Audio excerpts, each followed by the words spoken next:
Welcome to tonight's journey. Together we'll step into the ashes of a fallen world, where storms, fire, and war reshaped the land we once knew. From the ruins rose a new nation, Panem, a place of hunger, fear, and spectacle. If by the end of this journey you find yourself still awake, turning over thoughts of the capital's luxury and cruelty, or the games that force children to fight to the death, I apologize in advance. For now, wherever you are, wrapped in blankets or sitting in quiet, let these words carry you deep into Panem's shadowed history. If you enjoy this journey, don't forget to like, share, and subscribe so you can follow us deeper into the cosmos. Imagine a continent unrecognizable from the one you know. The air itself is heavy, dense with ash and dust that never settles. The sun is no longer a golden disk in the sky, but a pale, distorted circle, smothered by a haze of smoke. Storms rage across the coasts, sending walls of water surging through empty streets, toppling towers of glass and steel that once scraped the heavens. Fires burn for weeks at a time, unchecked, consuming forests, swallowing neighborhoods, leaving only black skeletons of what had been thriving cities. You walk down an abandoned highway. The concrete is cracked, waterlogged, and split apart by weeds that have forced their way through the fractures. Rusted vehicles sit where their passengers abandoned them years ago, doors flung open, belongings scattered, as if those people had simply vanished into the storm. The silence is overwhelming. No laughter, no traffic, no children, only the low hum of wind that carries with it the faint smell of chemicals, acrid and metallic, a reminder that the air itself is poisoned. Once there had been billions. Nations stretched across the continent, bustling metropolises, fields, industries, highways that connected east to west. But in this vision, you see only fragments. A skyscraper collapsing into the ocean. A desert spreading where fertile land once thrived. Bridges swallowed by floods, their steel beams jutting upward like broken ribs. And the people, what few remain, are shadows of humanity. Families stumble through wastelands in search of food. They scavenge through burned-out markets, pulling charred cans from wreckage, drinking from streams that glow faintly with contamination. Some carry their dead on their backs, unwilling to leave loved ones behind. Others simply disappear into the haze, swallowed by radiation or hunger. The land itself rebels. Storms lash endlessly against coasts, clawing away at the last habitable shorelines. Droughts stretch for decades, baking farmlands into deserts. Wildfires race across once lush forests, their smoke darkening skies for years. To live is to suffer, and to suffer is to slowly forget what civilization had once been. And yet, amid this ruin, there is movement. Small clusters of survivors gather where the mountains rise, where the land is harsher, less fertile, but more defensible. The Rocky Mountains become a refuge, jagged stones standing against endless storms. Valleys here provide shelter, caves offer protection, and streams, though bitter, can still be filtered into water. It is not comfort, it is not plenty, but it is survival. Imagine yourself standing in one of these valleys. The ruins of the world lie far behind you, submerged coasts, irradiated plains, dead cities. Here, there is only wind, rock, and the fragile flicker of human persistence. Fires burn in makeshift camps. Children huddle near them, listening to stories of a world they will never see. Stories of oceans filled with ships, of fields stretching farther than the eye could see, of lights that once illuminated the night sky. The people who gather here do not call themselves by old names. Nations like America, Canada, Mexico, those are relics of a forgotten era. Now there are only survivors, clinging together, whispering in many languages, but sharing the same fear that the world has ended and that they may be the last. But the human spirit is restless. Even in the ash, Even in despair, there are whispers of rebuilding. Leaders emerge, not by election, but by necessity. They speak of order, of unity, of building something new from what remains. And slowly, painfully, the idea takes shape. A new nation rises from the ashes of the old. They call it Panem, bread and circuses, survival and distraction. A name pulled from a language long dead, but chosen with precision, for it is a promise and a warning. From the rubble, from the endless storms, from the silence of a dead continent, Panem is born. The collapse. The birth of Panem cannot be understood without first looking back at the death of what came before. For centuries, the continent thrived on abundance. Vast coastlines cradled great cities, highways laced together entire nations, and fields of grain and corn fed hundreds of millions. But the balance was fragile, and when it tipped, collapse came quickly, first as a trickle, then as an unstoppable flood. It began with the climate. Decades of neglect had scarred the earth beyond repair. Temperatures climbed relentlessly, ice melted, and the oceans rose, swallowing cities that had once been the pride of nations. New York drowned beneath a rising Atlantic. Miami was abandoned to the tides. San Francisco watched salt water pour through its streets, until its bridges led to nowhere but waves. Along the Gulf, storms gained strength, hurricanes carving entire communities off the map in a single night. As the seas claimed the coasts, the inland was not spared. The Great Plains, once the breadbasket of a continent, grew barren under scorching droughts. Crops shriveled, livestock perished, and once fertile farmland turned to dust. The rivers that had fed millions ran dry, or else ran thick with toxins from collapsing industries. Hunger crept in, first slowly, then violently. And then came the wars. Desperation bred conflict as governments sought to secure dwindling resources. Skirmishes over water and farmland escalated into outright wars. Nations that had once traded in peace now pointed weapons at each other, each blaming the other for catastrophe. In their panic, leaders turned to the unthinkable, nuclear fire. The first bombs fell in disputes over the Arctic, where melting ice had exposed oil reserves. Others followed across Asia, across the Americas themselves. North America was not spared. The skies turned black with fallout. Cities like Chicago, Dallas, and Los Angeles became uninhabitable within days. The shockwaves of nuclear fire toppled towers and poisoned the earth for generations. Civilization cracked under the strain. Governments collapsed as quickly as the cities they once ruled. Power grids failed. Communication lines went silent. Trade routes disintegrated. Borders meant little when starvation did not discriminate. The continent's population, once numbering in the hundreds of millions, fell to fragments. People fled inland in search of safety, but found only more chaos. Disease spreading unchecked, violence erupting in every corner as survivors fought for scraps. The death toll was unimaginable. Entire nations vanished in silence. Languages disappeared, with the last speakers who had no one left to speak to. Libraries burned, data servers blinked out, and history itself seemed to dissolve, leaving behind only rumors and fragments. The modern world, with all its technology and confidence, ended not in a single moment, but in a series of cascading failures: climate, famine, war, fire. And yet, there were survivors. Scattered pockets of humanity clung to life in the continent's interior, away from coasts and irradiated zones. Some hid in abandoned mines, others in mountain caves. A few communities clung to the Rockies, their peaks serving as natural fortresses against storms and floods.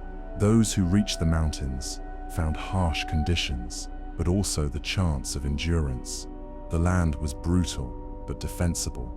And in a time when everything else had crumbled, that mattered most. It was not only geography that determined survival, but wealth and foresight. The most affluent families of the Old World retreated to fortified shelters in the Rocky Mountain region, carrying with them not just resources, but influence. While millions starved, these enclaves hoarded seeds, technology, and weapons. They survived not only because they were prepared, but because they had the means to seize what was left. Over time, those families became something more.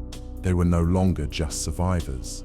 They became rulers, and the Rockies, once just a mountain range, became the cradle of a new civilization. But this rebirth was not built on equality. It was built on hierarchy, on control, on the belief that only through order and dominance could humanity endure. The lessons of collapse were burned into their philosophy. Chaos destroys, discipline preserves. And so, from the ashes of nations, a new power would rise, one that promised survival, but demanded obedience. This was the world that gave birth to Panem. The birth of Panem. From the wreckage of nations and the silence of drowned cities, something began to take shape. It did not rise overnight. For years after the collapse, survival was fractured, scattered into enclaves that had no contact with one another. But slowly, like rivers converging toward a single sea, these survivors gathered into a new form of order. That order would one day call itself Panem. It began in the Rocky Mountains, a region that had endured when much of the continent fell. The mountains had shielded pockets of land from the worst of the rising seas. Their peaks blocked the storms that raged across the coasts. Their valleys hid fertile streams, difficult to reach, but capable of sustaining life. The Rockies became a natural fortress, and in the chaos, that fortress became the birthplace of authority. The wealthiest survivors, the ones who had escaped coastal cities in private convoys, the ones who had fled into hidden shelters with stockpiled resources, were the first to regroup here. They came with supplies, with knowledge, with technology scavenged from the old world. Where others wandered in hunger, these groups built compounds. Where others fought in chaos, they organized militias. In time, the Rockies became a haven, not just for survival, but for power. The early settlements were not equal. Some lived in caves and scavenged for scraps. Others lived in fortified shelters with filtered air, purified water, and guards at their gates. Inequality was not born in Panem. It was inherited from the ashes of the world that came before. But in the Rockies, inequality hardened into the very foundation of a new state. Leaders emerged, not elected by votes, but by possession of food, medicine, and weapons. They preached unity, but what they truly offered was control. Order, they claimed, would prevent the mistakes of the old world. Discipline would stop the chaos that had devoured nations. If you wanted bread, you gave loyalty. If you wanted safety, you surrendered freedom. And so, slowly, desperate people agreed. It was in these years that the name Panem was chosen, from the Latin phrase panem et circenses, bread and circuses. The phrase once described how ancient Rome distracted its citizens with food and entertainment, keeping them docile, while power remained in the hands of the few. The leaders of the Rockies revived the phrase deliberately, a grim reminder that survival itself could be a form of control. Bread would keep the people alive. Spectacle would keep them obedient. But a name alone did not create a nation. A structure had to be built. From the capital, the mountain city carved and fortified in the Rockies, authority extended outward. Scouts and soldiers were sent into the wastelands to find surviving enclaves. Those who were discovered faced a choice: join Panem and submit to its order, or be left to perish alone. Most joined. Some resisted and were erased, their settlements forgotten in silence. The continent was divided, not into nations, but into districts, 13 administrative regions, each assigned a single purpose. The capital decided what each region would be, based on its geography and its resources. If you lived by the forests, you cut lumber. If you lived by the coast, you fished. If you lived near mines, you dug until your hands bled. Each district became a cog in a great machine, and the machine fed the capital. The system was efficient, ruthless, and absolute. District 1 produced luxury goods for the ruling class. District 2 built masonry and weapons to keep order. District 3 crafted electronics, the nervous system of Panem's control. District 4 sent ships into the oceans for seafood. District 5 generated electrical power. District 6 managed transport. District 7 harvested lumber. District 8 wove textiles. District 9 grew grain. District 10 raised livestock. District 11 grew fruit and cotton. And District 12 mined coal from deep, black seams and far beneath the earth, hidden from the world. District 13 oversaw the nuclear arsenal, though the capital told its people it mined only graphite. Each district was sealed from the others. Communication was forbidden, trade outlawed. No one was allowed to see how others lived. By isolating them, the capital ensured that no alliance could ever threaten its supremacy. And in the heart of it all was the capital itself, shining, fortified, and decadent. It was built not only as a city, but as a symbol. Its towers gleamed. Its avenues were lined with wealth. Its citizens dressed in colors and fabrics the districts would never touch. The capital did not just rule Panem. It embodied what Panem was meant to be: luxury for the few, obedience from the many. The birth of Panem was not a rebirth of civilization in its old form. It was not democracy, or freedom, or equality. It was survival forged into hierarchy, a promise of life, but only under the hand of the capital. From the ruins of the old world, a new empire rose, and its first breath carried both hope and chains. This was Panem, born of fire, built on hunger, and destined to keep its people divided. The structure of power. From the moment Panem was born, power was never shared. The capital did not emerge as one voice among equals. It declared itself the voice of all. While the districts were divided into roles, producers, laborers, extractors, the capital assumed a higher role: ruler, guardian, and judge. It proclaimed that only through its absolute control could chaos be kept at bay. At the heart of this system was resource control. The capital owned everything: land, factories, mines, even seeds in the soil. None belonged to the districts. Citizens did not farm for themselves, nor mine for their own profit. They labored under quotas dictated by capital officials. Each district had its assigned output: coal by the ton, grain by the bushel, timber by the acre. The quotas were strict, unforgiving, and monitored. If a district failed to deliver, punishment was swift. Rations cut, curfews tightened, and peacekeepers dispatched to remind the people of their duty.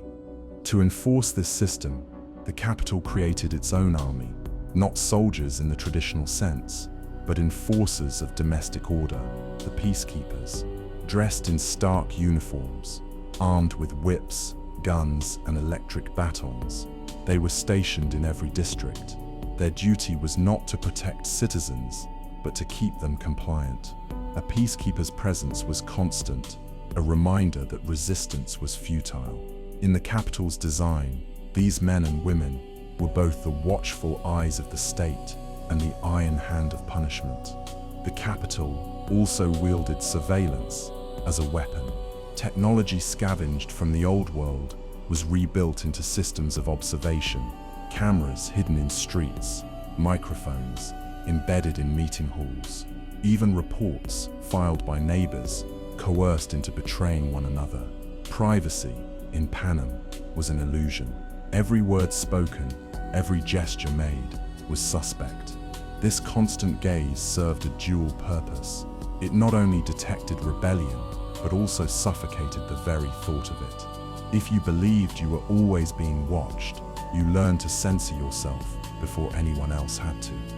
Beyond force and fear, the capital mastered isolation. It forbade districts from communicating with one another. Travel was outlawed. Letters could not be sent. Borders were policed by electrified fences and checkpoints, manned by peacekeepers. A farmer in District 11 knew nothing of the miner in District 12. A child in District 8 had no idea how children in District 4 lived. This ignorance was by design. Divided, the districts could not unite. Each remained a separate island of labor, suspicious of the others, bound only by the invisible chains of the capital. The capital also understood the power of myth.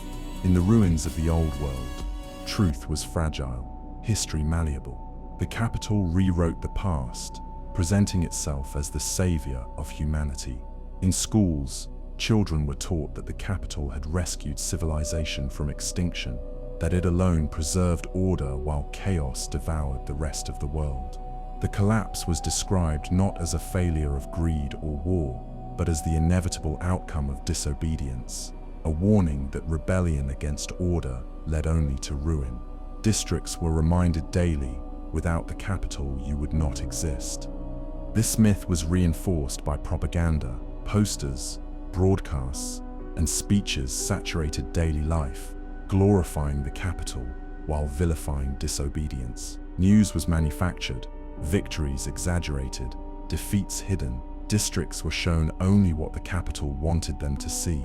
Parades of luxury in the capital's streets, smiling faces of loyal citizens, grand announcements from the president himself. The capital's Ministry of Information became a machine of spectacle, pumping out endless reassurances that submission was safety and safety was survival. Yet even as it demanded obedience, the capital dangled temptation. It allowed glimpses of wealth, rare treats of food, colorful garments, gadgets imported from the capital itself, offered as rewards for compliance. These luxuries were never enough to change a district's condition, but they were enough to remind its people of what they lacked and to fuel the dream that obedience might one day grant them more. Bread for survival, circuses for distraction, the ancient formula reborn. In this way, the structure of Panem was not a government in the democratic sense. It was a pyramid. At the top stood the capital, gleaming and untouchable. Below it, 13 districts chained to their roles. At the very bottom, the people themselves, stripped of freedom, bound by fear, but kept alive just enough to keep the machine turning. This was not stability, it was control, masquerading as order, fear disguised as peace.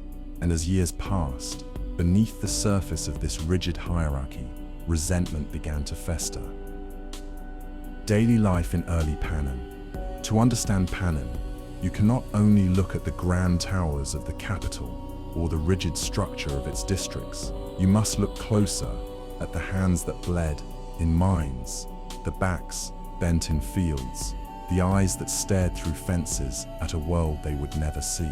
Daily life in Panem was not the same everywhere. In fact, its sharpest feature was the vast divide between capital and district. In the capital, life was indulgence. Streets were clean, homes glowed with electric light, tables overflowed with food from every district. Children were dressed in bright fabrics, their faces painted with cosmetics that changed with fashion trends. Illness was rare, medicine was advanced and readily available. Entertainment filled every waking moment, parties, pageants, and constant broadcasts from the Ministry of Information. Capital citizens had surrendered their rights to vote or dissent long ago, but few missed them. What was freedom, after all, when life was a constant feast? Beyond the mountains, however, reality was far different. In the districts, daily life was labor and scarcity. A miner in District 12 woke before dawn, his lungs already scarred with coal dust before he was 30. His children often went hungry, their meals consisting of thin broth or stale bread. In District 11, farmers toiled in vast orchards and cotton fields under the sweltering sun, producing harvests they could not eat. Peacekeepers watched with whips in hand, ready to strike anyone who pocketed even a single apple. Every district carried its own burden. In District 7, axes bit into endless forests, while workers risked crushed bones with every falling tree. In District 8, textile factories roared with noise, air thick with lint, children stitching fabric until their fingers bled. District 6 knew the rattle of trains, the endless maintenance of engines that carried capital goods, but never passengers who longed to escape. District 4, surrounded by the ocean, was filled with nets and salt water, yet many of its people never tasted the seafood they caught.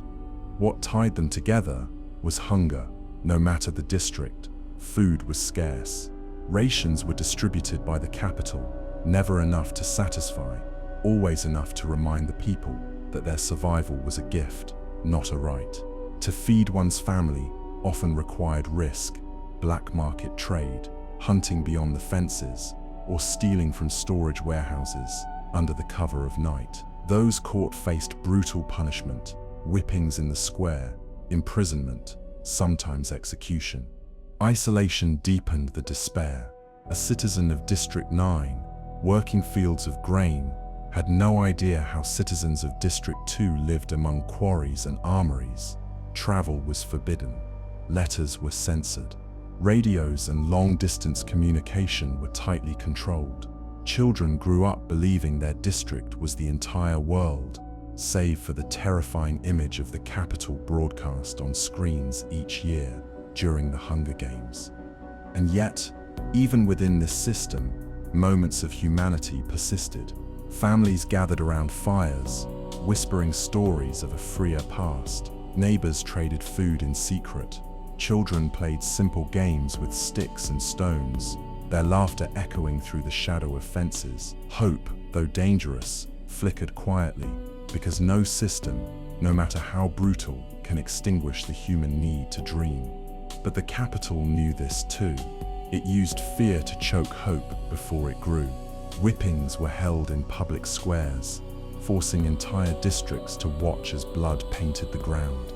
Executions were staged as lessons, with peacekeepers declaring the crime, hoarding grain, trespassing beyond the fence, before pulling the trigger. Children were made to stand in the crowd, learning early that disobedience had only one end. This was life in Panem, indulgence in the capital, deprivation in the districts, a world of glittering excess above and endless suffering below, a balance maintained not by fairness, but by cruelty. And beneath it all, resentments simmered, quiet at first, hidden in whispered conversations. But hunger has a way of sharpening the tongue, of fueling anger. Each lash of the whip, each empty stomach, each child taken by disease, added weight to the silence. And silence, when it breaks, becomes thunder.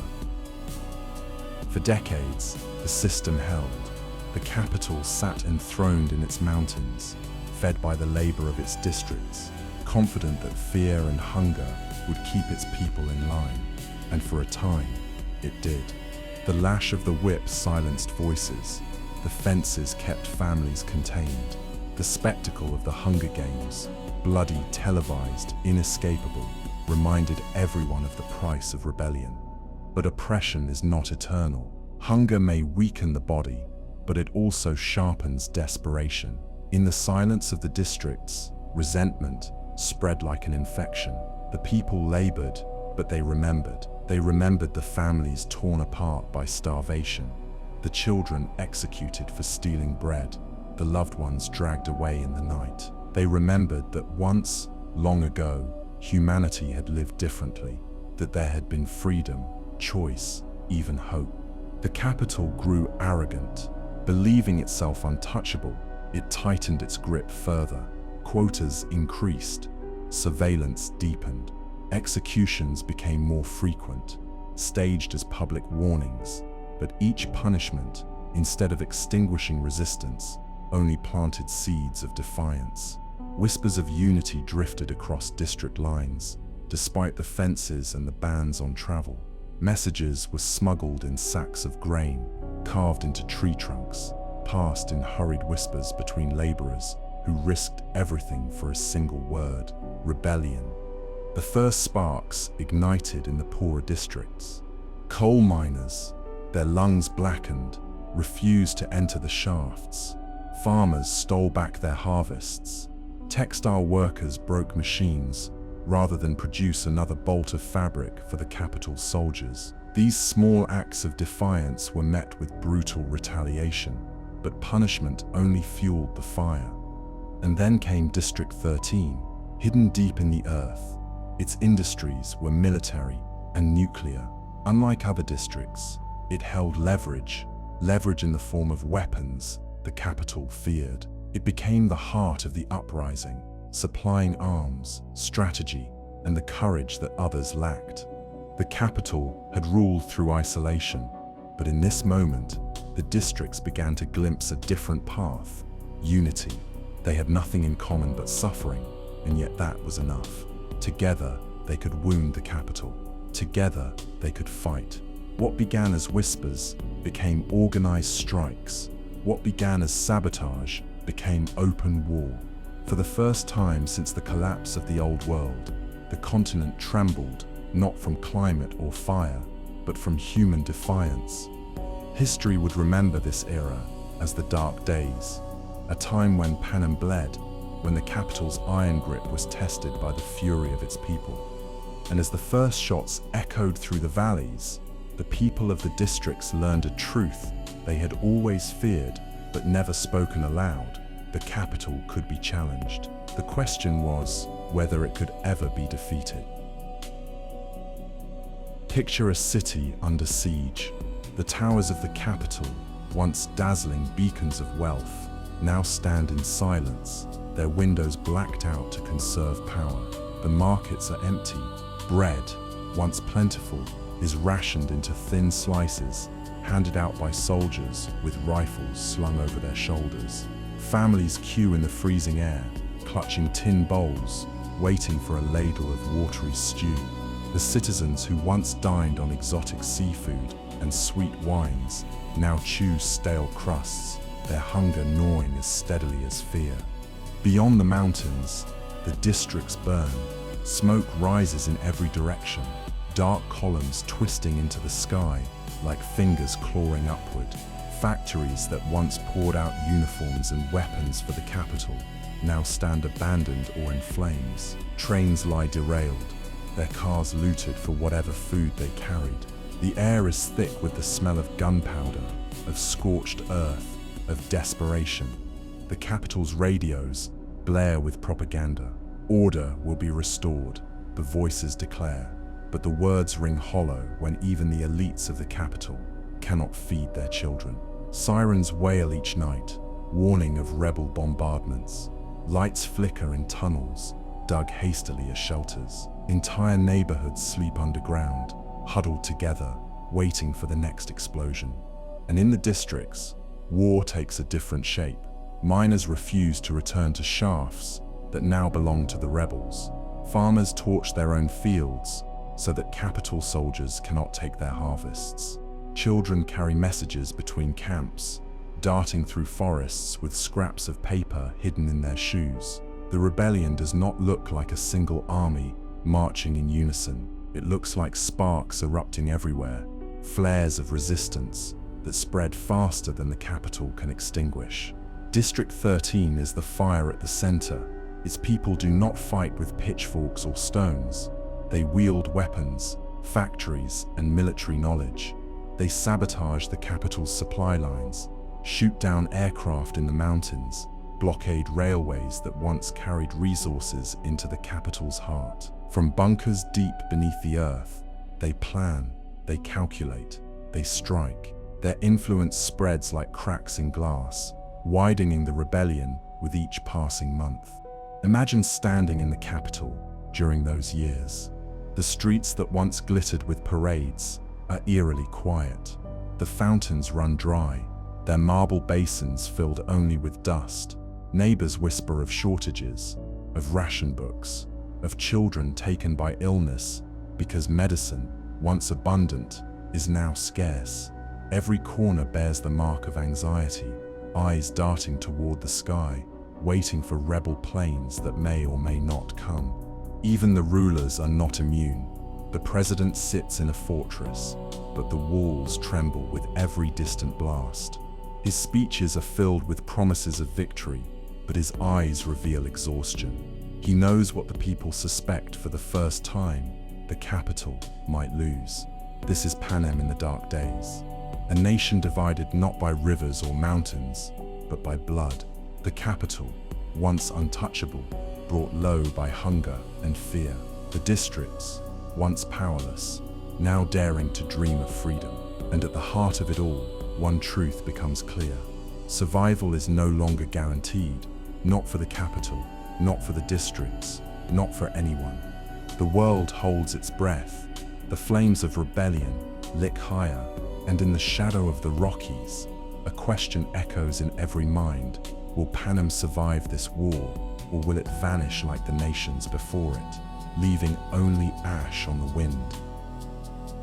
Causes of the dark days. The dark days did not erupt overnight. Revolutions never do. They grow in silence, in whispers, in the small cruelties that accumulate until an entire people cannot endure them any longer. To understand why Panem turned against itself, we must look at the roots of discontent buried deep in the years before the war. From the moment Panem was founded, the capital ruled with a heavy hand. The districts were not partners in this new nation, they were subjects. Their purpose was not to thrive, but to produce. District 11 worked vast fields of orchards and grain, but watched its own children starve.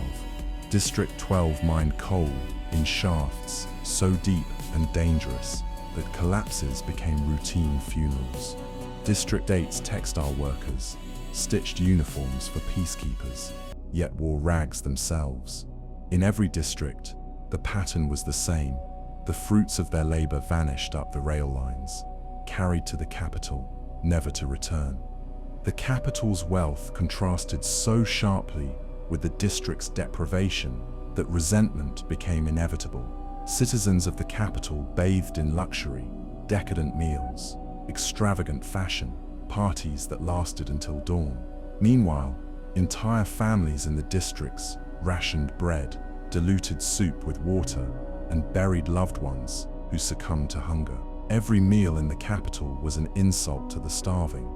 Every parade was a mockery of suffering. But it was not only hunger that fueled anger, it was humiliation. The capital enforced quotas that grew harsher year after year, demanding more coal, more lumber, more crops, while giving back less. Peacekeepers patrolled streets with rifles, making public examples of those who faltered. A miner caught pocketing a piece of coal might be whipped. A farmer who hid a few apples could be executed in front of neighbors. These spectacles were not simply punishments, they were reminders that the capital held absolute power over life and death. Isolation deepened the wound. The Treaty of Treason, written after the war but foreshadowed in early policies, banned districts from communicating. Even before the dark days, fences and restrictions cut one district off from another. Citizens grew up knowing little beyond their borders. The capital hoped that this ignorance would keep them docile. But it also meant that rumors of rebellion traveled like contraband fire, dangerous, exciting, impossible to extinguish once lit. Amid this climate of despair, District 13 stood apart. Its industry was military, its people trained, its infrastructure fortified. While other districts bent under quotas, District 13 built bunkers and stockpiled weapons. It had something no other district possessed: leverage. In secret, it controlled part of Panem's nuclear arsenal, and with that arsenal came confidence. When whispers of rebellion stirred, it was District 13 that gave them shape. It provided weapons to miners, plans to farmers, and hope to the hopeless. The capital underestimated this discontent. Arrogant in its supremacy, it believed that fear was enough to rule. But fear corrodes, it does not bind. Each public whipping planted more anger. Each starving child fueled more hatred. And soon, resistance became not only likely, it became inevitable. The first sparks were small, strikes in factories, shipments of coal that mysteriously vanished, orchards set aflame before peacekeepers could harvest them. The capital responded with brutality, killing dozens for the actions of a few. But this only convinced the districts that nothing short of open war would ever free them. The final catalyst came when the capital increased quotas beyond what districts could possibly meet. Families already starving were told to give more, work harder, surrender even the scraps they clung to. It was a demand that could not be answered, and so the answer became rebellion. When historians speak of the dark days, they often focus on the battles, the sieges, the treaties. But the true cause was much simpler: desperation. A people who have nothing left to lose will always rise. Hunger lit the fuse, cruelty fanned the flames, and District 13 struck the match. The capital thought itself eternal. It believed bread and circuses could distract forever. But bread had run out, and circuses no longer amused, and so the districts chose war. The course of the Civil War, the rebellion that history would call the Dark Days, lasted 3 years. It began as sparks, scattered and chaotic, but quickly grew into a blaze that threatened to consume all of Panem. The capital, once unchallenged, suddenly found itself fighting for survival against the very people it had ruled for generations. Year 1, the uprising. The first year was marked by surprise. The capital, arrogant in its control, had grown complacent. It did not believe the districts could organize, much less fight back. But District 13 shattered that illusion. From bunkers carved deep beneath the earth, District 13 launched the opening strikes. Supply depots were seized. Railways feeding the capital were blocked. Rebel broadcasts, smuggled through broken communication lines, announced that Panem would no longer bow to tyranny. Other districts followed.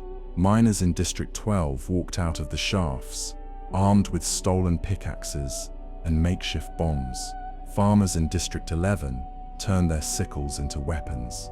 In District 4, fishermen converted nets into traps for capital patrols. What began as scattered defiance became coordinated resistance. The capital reeled. Its peacekeepers, trained for suppression, not war, were overwhelmed. Convoys were ambushed, garrisons burned. For the first time in its history, the capital tasted vulnerability. Year 2, the siege. By the second year, rebellion was no longer an outbreak of scattered flames. It was a war. Districts, emboldened by early victories, pushed harder. They cut off trade routes, sabotaged factories, and pressed toward the capital itself. District 13 led the charge, coordinating blockades that strangled the capital's lifelines. Coal stopped flowing, grain shipments disappeared, textiles meant for uniforms never arrived. The mighty city in the mountains, once drowning in luxury, began to starve. Citizens of the capital, who had once dined on delicacies from every corner of Panem, now queued for rations. Children cried for food. Wealth could no longer purchase bread when no bread remained. Stories spread of elites trading jewels for potatoes, of entire households boiling leather shoes for broth. The rebels pushed their advantage. District militias pressed closer to the capital's borders, daring to strike at its gates. Rebel aircraft, crude but effective, darkened the skies. Sirens wailed nightly. Capital families huddled in bomb shelters, their once proud city reduced to a fortress under siege. For a time, it seemed possible that the rebellion might succeed. The capital trembled. Its leaders whispered of evacuation, of retreat. Victory felt near. Year 3, the counterattack. But empires rarely fall easily. By the third year, the capital struck back with everything it had. It called upon its reserves of advanced weaponry, long hidden from the districts. Bombers rained fire on rebel strongholds. Entire towns were reduced to ash. Fields were poisoned with chemical agents. Factories that had once been symbols of defiance were obliterated in a single night of bombing. District by district, the rebellion faltered. District 11's fields were left scorched, its orchards barren. District 12's mines collapsed under targeted explosions. District 4's fishing fleets were sunk before they could leave harbor. The capital turned the district's own lifeblood industries into graveyards. And still, District 13 fought. Unlike others, it was prepared for this war. Its bunkers stretched deep underground, protecting its people from bombardment. Its nuclear arsenal remained intact, a weapon too dangerous for the capital to ignore. The war dragged on, both sides bleeding, both sides desperate. The districts outside of 13 grew weaker with every passing month. Their populations starved, their fighters outmatched. The capital, though wounded, retained technology and sheer force enough to crush resistance.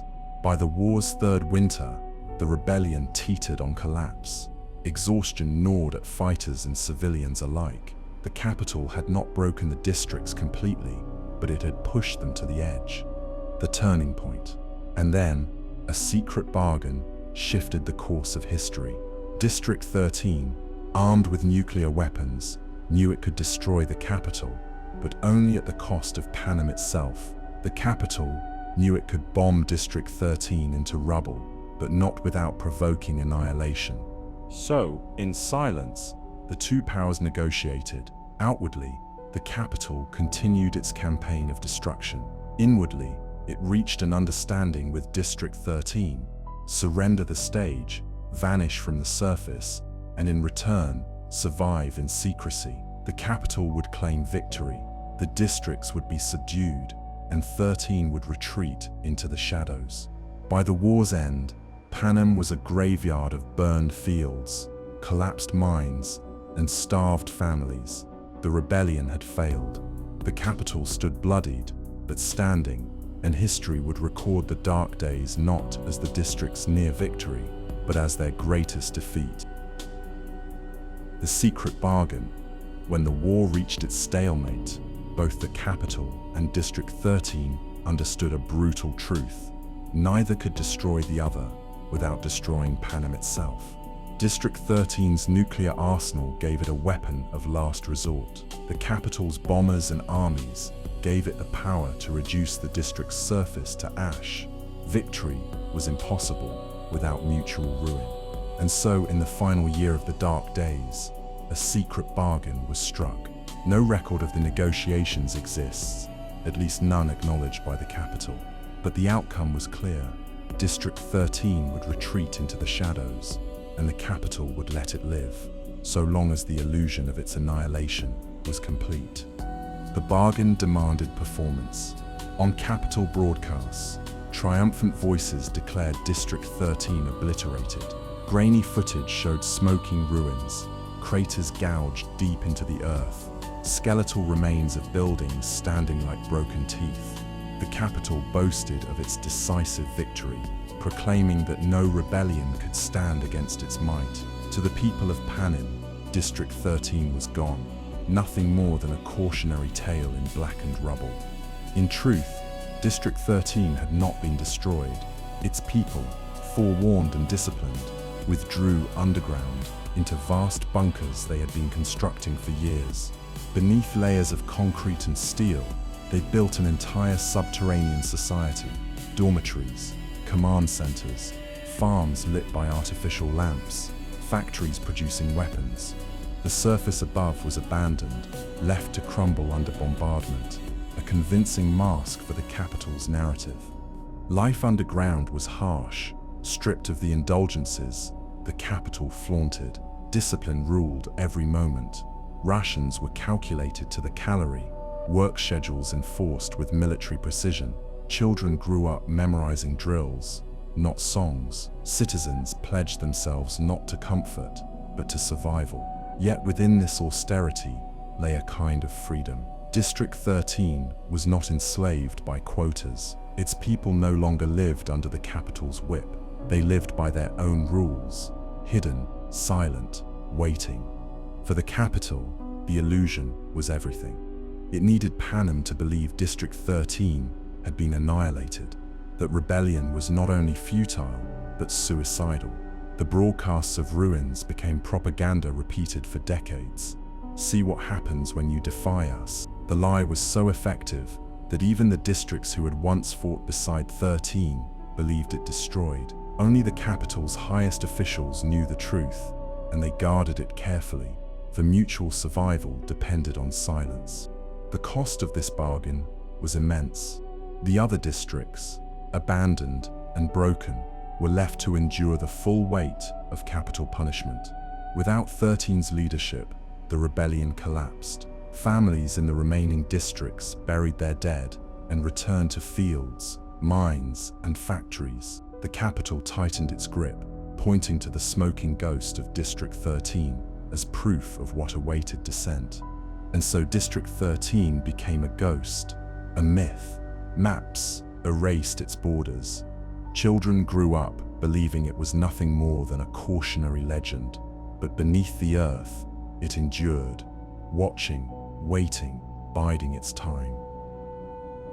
The Treaty of Treason. The dark days ended not with a victory that felt like triumph, but with exhaustion, deception, and silence. Yet for the capital, the war's end was not enough. Survival alone was insufficient. It wanted obedience, permanence, and fear so deep that rebellion would never rise again. To achieve this, it drafted a document that would define Panem for generations, the Treaty of Treason. The treaty was not a negotiation, it was an ultimatum. The districts, broken and starving, had no voice in its creation.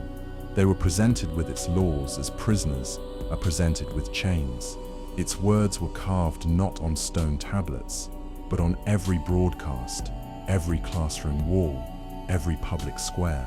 Citizens were made to recite its provisions until the words became second nature, ingrained like scripture. The Treaty of Treason had many clauses, but three stood above all. Clause 1. Isolation. All communication between districts was permanently forbidden. Travel beyond one's district borders was declared a crime punishable by death. Trains and transport lines that once carried goods and passengers now carried only shipments for the capital, guarded at every stop by peacekeepers. The intention was clear. Divided, the districts could never unite again. Children grew up knowing only their own towns and fences, ignorant of the lives of others beyond. Ignorance was a form of control, and the capital wielded it like a weapon. Clause 2. Absolute authority. Production quotas were no longer suggestions, nor even demands. They were sacred obligations.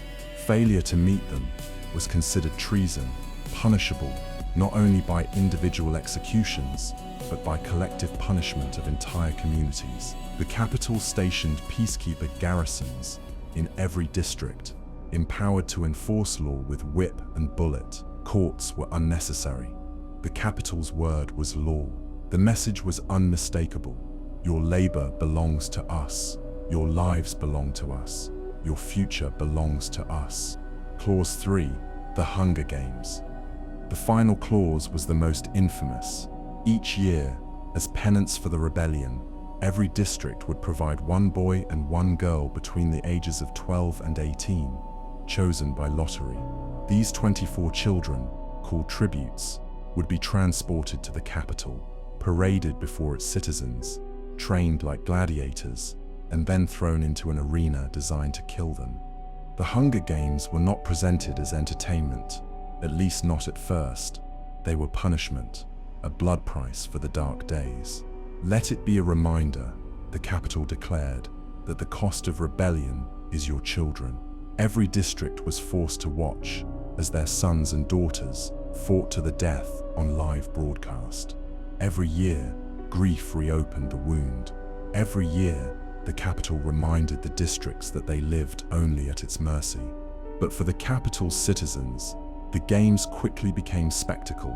Crowds cheered, feasted, and placed bets, while children died for their amusement.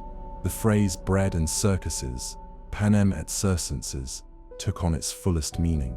For the districts, the games were humiliation. For the capital, they were celebration. The legacy of the Treaty of Treason, transformed the defeat of the rebellion into an unbreakable system of oppression. It rewrote the very identity of Panem. To be a citizen of the districts was to be a producer of resources, a servant of the capital, and a potential sacrifice in the games. To be a citizen of the capital was to be untouchable, insulated by the suffering of others. Perhaps the cruelest element of the treaty was not its laws, but its permanence. It was designed not for a decade or a generation, but forever. Children born after the war inherited its chains as naturally as they inherited their names. No one alive in the districts had ever known freedom. No one alive in the capital had ever feared rebellion. The world was reshaped not just by bombs and treaties, but by memory, or rather, by the deliberate erasure of it. The capital ensured that the dark days were remembered only as proof of its righteousness, never as proof of its vulnerability. In schools, children were taught that the rebellion was evil, that District 13 was rightfully destroyed, that the capital's mercy alone had preserved civilization. The truth that the rebellion nearly starved the capital into submission was buried as deeply as District 13's bunkers. The Treaty of Treason was more than a document. It was a prison, built not of walls and chains, but of rituals and fear, and for 74 years it held. The aftermath. When the dark days ended, Panem was no longer the fragile nation it had been at its birth. It was a cage, its bars invisible, yet unbreakable. The Treaty of Treason ensured the districts were subdued, but the years that followed cemented a system where fear itself became tradition. The capital emerged scarred, but victorious.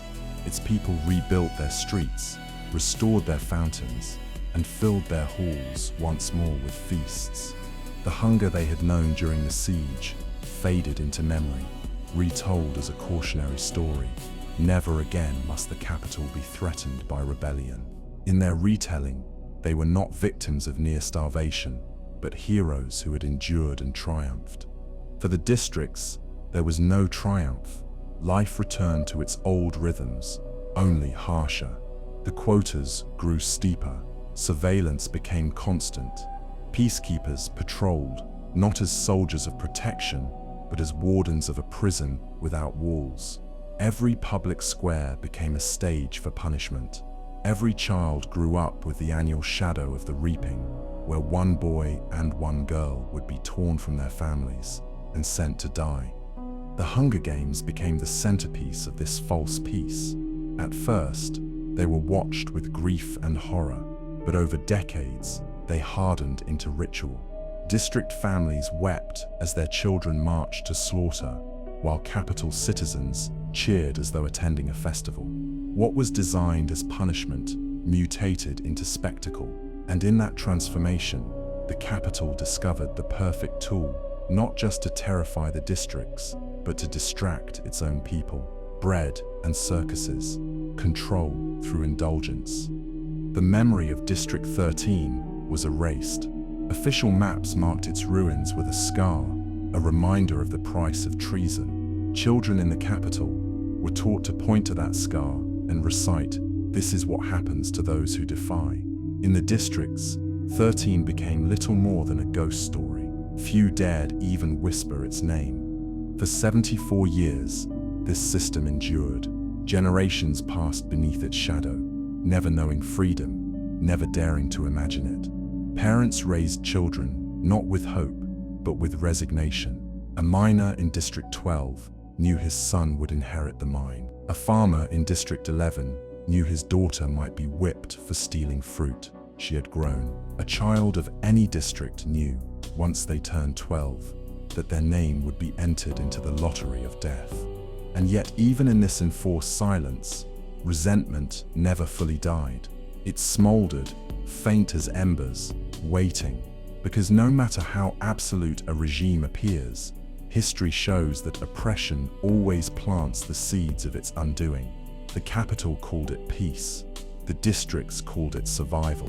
In truth, it was neither. It was only the pause between wars.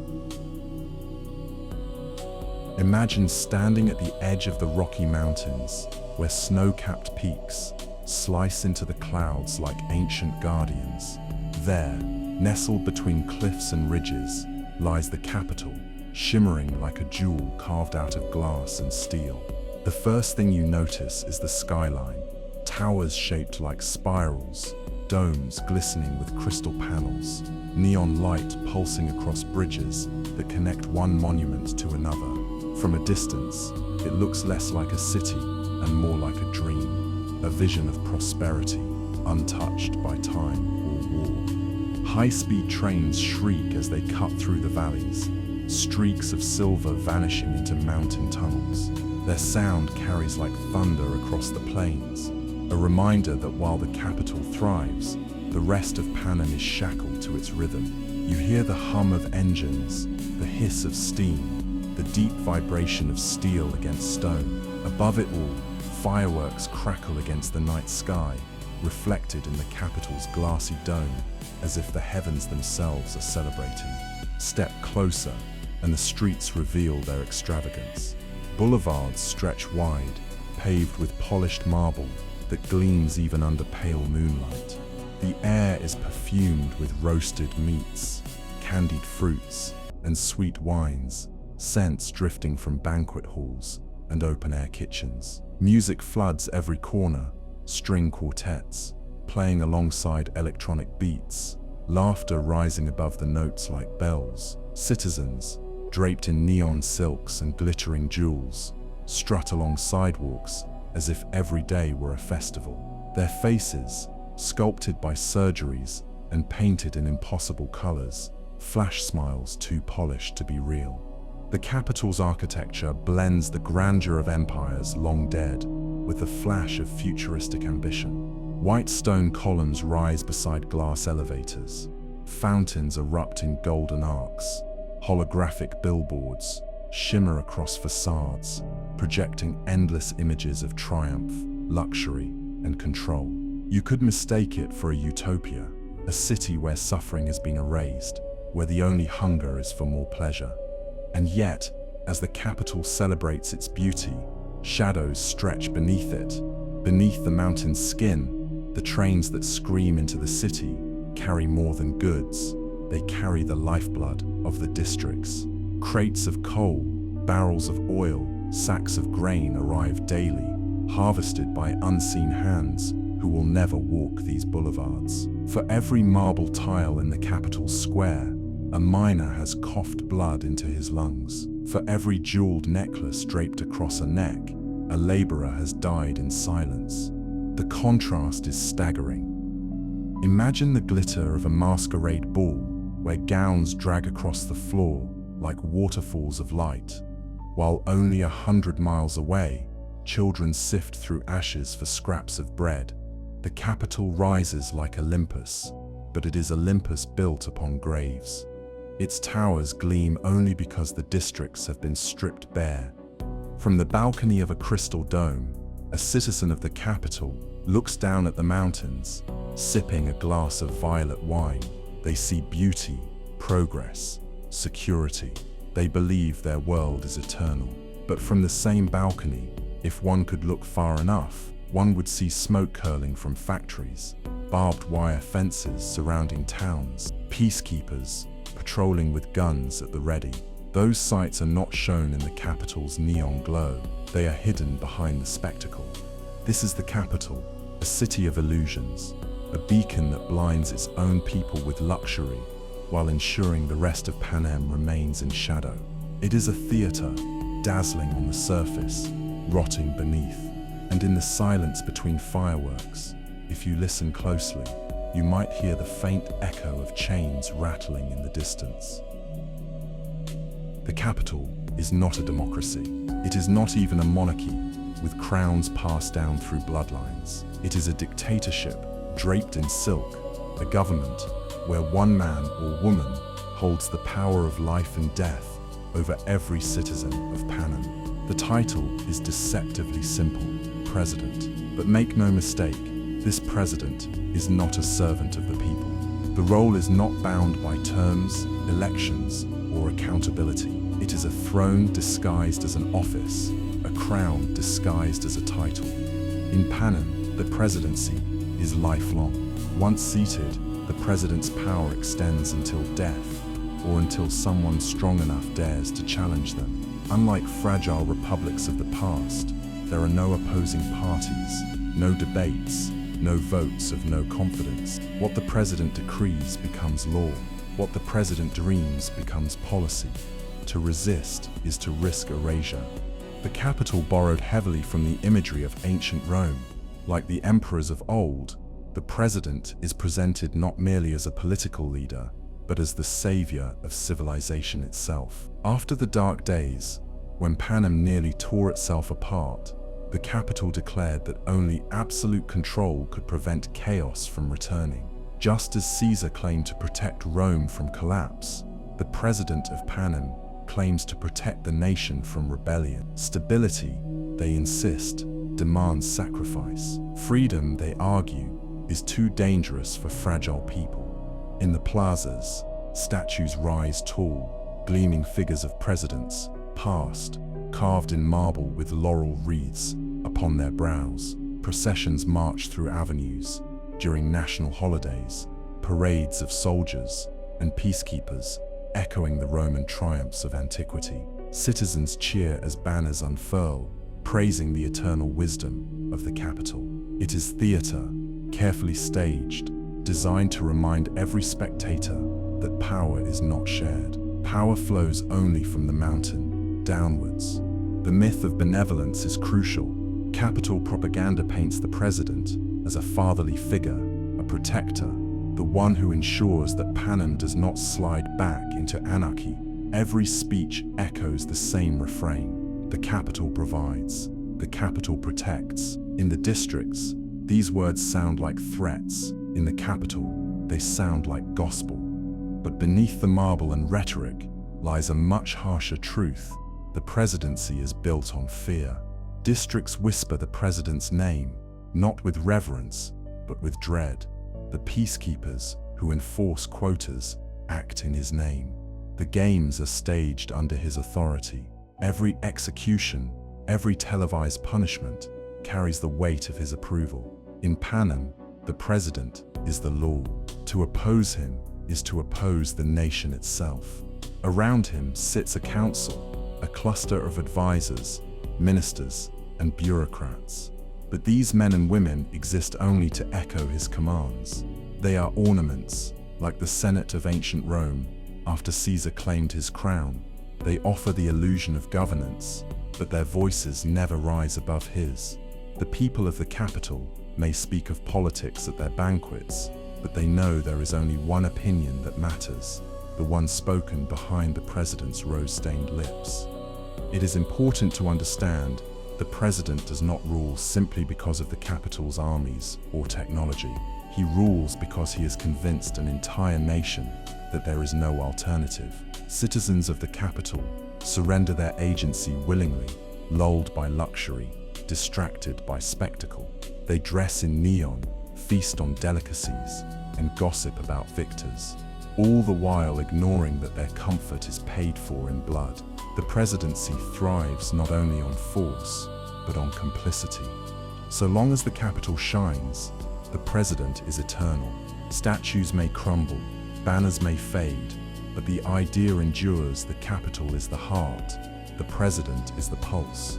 Without him, they are told, the body would die. This is the lie that has bound Panem for generations. And while the districts suffer, while the children are sent to die each year in the Hunger Games, the capital applauds their ruler. They believe themselves safe, protected by the mountain fortress, immune to hunger, immune to rebellion. But safety in Panem is an illusion. Power is never eternal. Even the mightiest empires have fallen, and one day the capital will learn that absolute power carries within it the seeds of its own destruction. Every empire needs weapons. The capital does not rely on swords or shields, but on instruments more subtle, more enduring. Its weapons are uniforms, broadcasts, cameras, and fear. Together, they form a cage so complete that most citizens no longer even see the bars. Peacekeepers, the white-clad enforcers. The first tool is flesh and blood. The peacekeepers, ironically named, are the ever-present guardians of capital law. Clad in spotless white uniforms that gleam under the sun, they patrol the districts with rifles slung across their shoulders. Their faces are often masked, their expressions hidden, so they appear less like men and more like faceless extensions of the capital's will. To see a peacekeeper is to be reminded that someone is always watching. They stand in village squares, on train platforms, outside factories. Their boots echo on cobblestones as children fall silent and parents bow their heads. Their orders are simple: maintain order, enforce quotas, crush dissent. They are judge, jury, and executioner in one. Peacekeepers are not born in the districts. They are recruited, trained, and stationed by the capital, ensuring their loyalty is never divided. A peacekeeper's allegiance is to the mountain city alone. They are outsiders in the districts they control. Strangers with guns, their only bond to the locals, forged through intimidation. To the people, they are not neighbors, they are occupiers. Propaganda, stories written in fire. But fear of the peacekeepers alone is not enough. The capital understands that control requires belief, so it floods Panem with propaganda, a constant stream of stories that rewrite history and sculpt perception. On giant screens in every district square, capital broadcasts play daily. They show smiling children in neat uniforms, shaking hands with peacekeepers. They show footage of the games, edited to highlight bravery, sacrifice, and honor. They show the president's face, serene and commanding, speaking words that echo like scripture. The capital provides, the capital protects. History itself has been rewritten. In capital textbooks, the dark days are taught as a warning, a divine punishment for greed and rebellion. District 13 is not remembered as a stronghold of resistance, but as a cautionary tale, proof that disobedience leads to annihilation. The capital paints itself not as conqueror, but as savior, and when a lie is repeated often enough, it hardens into truth. Even capital citizens, safe behind their crystal walls, are fed stories. They are told the districts live simple but contented lives, happy to serve.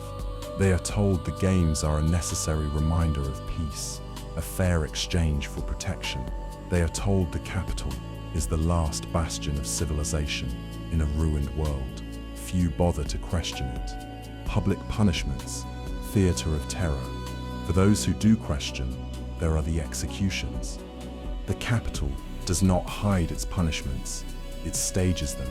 Whippings in the town square, hangings at dawn, shootings carried out while cameras roll. These moments are designed as much for spectacle as for justice. Each punishment is a warning, a performance meant to sear itself into the minds of those who watch. Parents clutch their children's hands tighter as a man screams under the lash. Neighbors bow their heads as a body swings from a rope. Silence spreads after the final shot, echoes across the square. The message is always the same: disobedience will not be tolerated. Even rumors of punishment are enough to suppress dissent. Stories of rebels flayed alive, families executed in retribution, entire villages burned to ash travel faster than truth. Fear becomes the most effective law. Surveillance, eyes without faces. And then there is the quietest tool: surveillance. Cameras watch over public squares, train depots, and district centers. Electrified fences hum at the edges of villages, keeping citizens contained like cattle. Capital trains are not only for transport, they are moving fortresses, monitored at every step. District citizens whisper only in their homes, and even then, their voices are hushed. Who knows if the capital is listening? Who knows if their neighbor will betray them for extra rations? Paranoia becomes another chain, binding the people more tightly than iron ever could. Technology in Panem is not evenly shared. The capital hoards its advances, medicine, communication, weaponry, using them not to uplift the districts, but to monitor them. Every invention becomes another leash. Every innovation becomes another way to tighten the cage. The culture of silence. The combined effect of these tools is silence, not just the silence of fear, but of resignation. In the districts, no one dares to speak against the capital in public. Children learn early to keep their thoughts hidden, their faces neutral. Parents teach them to survive by bowing their heads, by saying only what is safe. And silence is contagious. When voices fall quiet, rebellion dies before it can be born. The invisible cage. This is the genius of the capital's rule. It does not need to burn villagers daily or execute rebels every week. Its control is so complete, so ingrained, that most citizens police themselves. They walk through life with chains they cannot see, shackled by fear, lulled by propaganda, silenced by memory. From the outside, Panem may look like a land divided between rich and poor, but the truth is deeper. Panem is a prison, the districts are its cells, and the capital is the warden, watching always, smiling always, reminding everyone that escape is impossible. If fear is the capital's whip, then luxury is its lullaby. Control does not rely only on punishment, it also thrives on distraction, and nowhere is this clearer than in the culture of excess that defines the capital's citizens. Fashion as identity. Step into any capital boulevard, and you will see bodies transformed into living canvases. Clothes shimmer like molten gold, fabrics change color with every step, and feathers, gems, and metal plates are woven into elaborate designs. Hairstyles tower high, dyed in neon shades that defy nature. Emerald, sapphire, blood red. Skin is tattooed with glowing patterns or altered through cosmetic surgery to mimic animal features, whiskers, scales, cat's eyes. In the capital, fashion is not just clothing, it is identity, status, and entertainment rolled into one. Each day is a costume ball.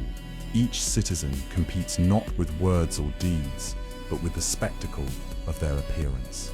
The more bizarre, the more admired. Beauty is measured not in harmony, but in extravagance.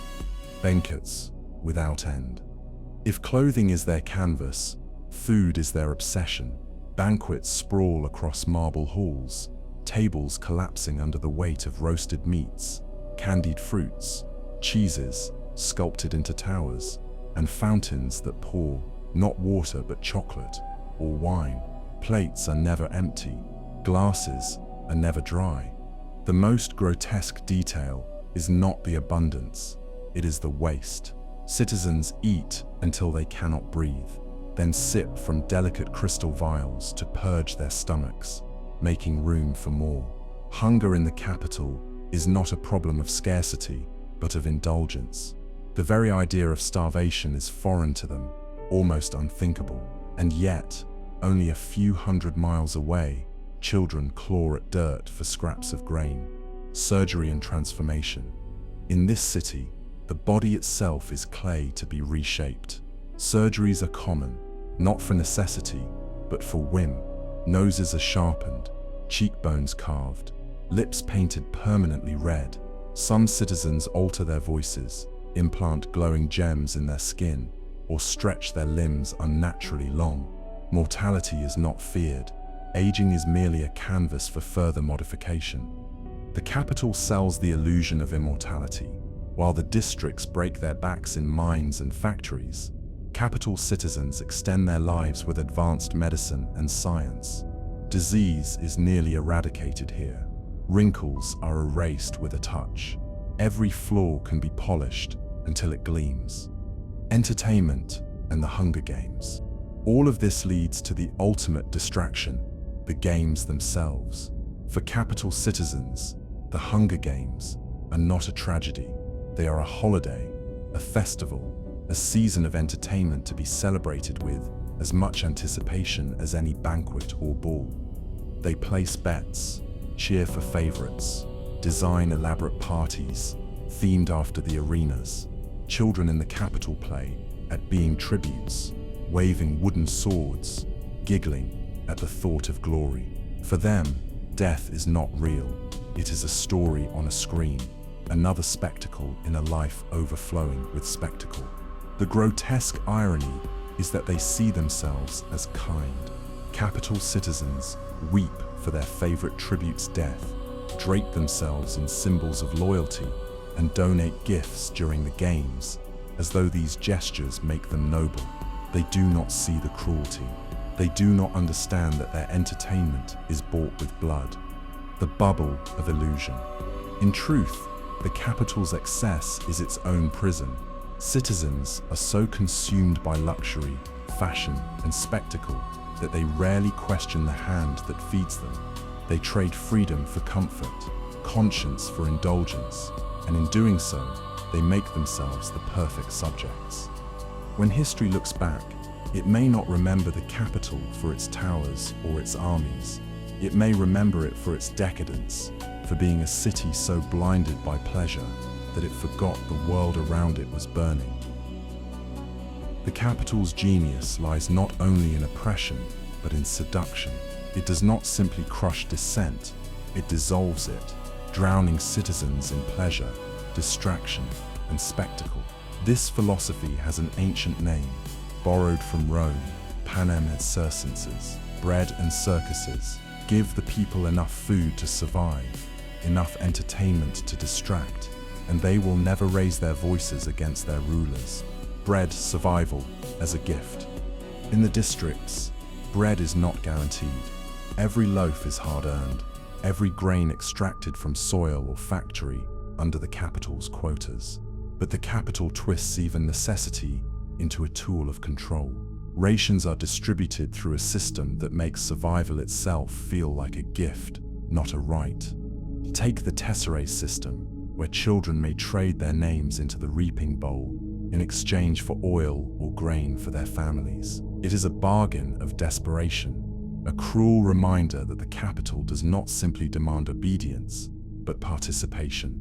Hunger becomes a leash. The capital does not need to send soldiers into every home. It simply withholds food until compliance is bought. Meanwhile, in the capital itself, bread flows endlessly.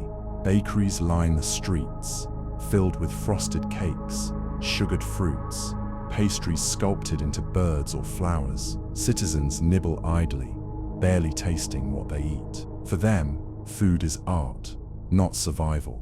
This contrast is deliberate. It reminds the districts that the capital is the source of sustenance, the giver of life. Circuses, the theater of the games. If bread sustains the body, the Hunger Games feed the capital's soul. They are the greatest circus Panem has ever known, a spectacle so dazzling that it eclipses everything else. Each year, the capital transforms into a carnival. Banners unfurl, streets flood with color, parties erupt in anticipation of the reaping. For weeks, the games dominate every conversation, every broadcast. Citizens gossip about tributes as if they were celebrities, analyzing their costumes, debating their odds. Children in jeweled outfits mimic their favorite warriors, playing mock battles in manicured parks. The games serve many functions at once. For the capital, they are entertainment, a blood-soaked festival of fashion and betting. For the districts, they are terror incarnate, a reminder that their children are expendable, their lives fragile. For the president, they are a symbol of power, proof that rebellion leads only to humiliation and death. But above all, the games are distraction. So long as every eye is fixed on the arena, no one looks too closely at the world beyond it. The screams of dying tributes drown out the whispers of dissent. Illusion of choice and participation. What makes the games even more insidious is the illusion of participation. Capital citizens bet lavishly on tributes, send parachutes of food and medicine into the arena, and debate the morality of alliances. District families, though powerless, watch desperately, clinging to the hope that their child might survive, that perhaps fortune might favor them.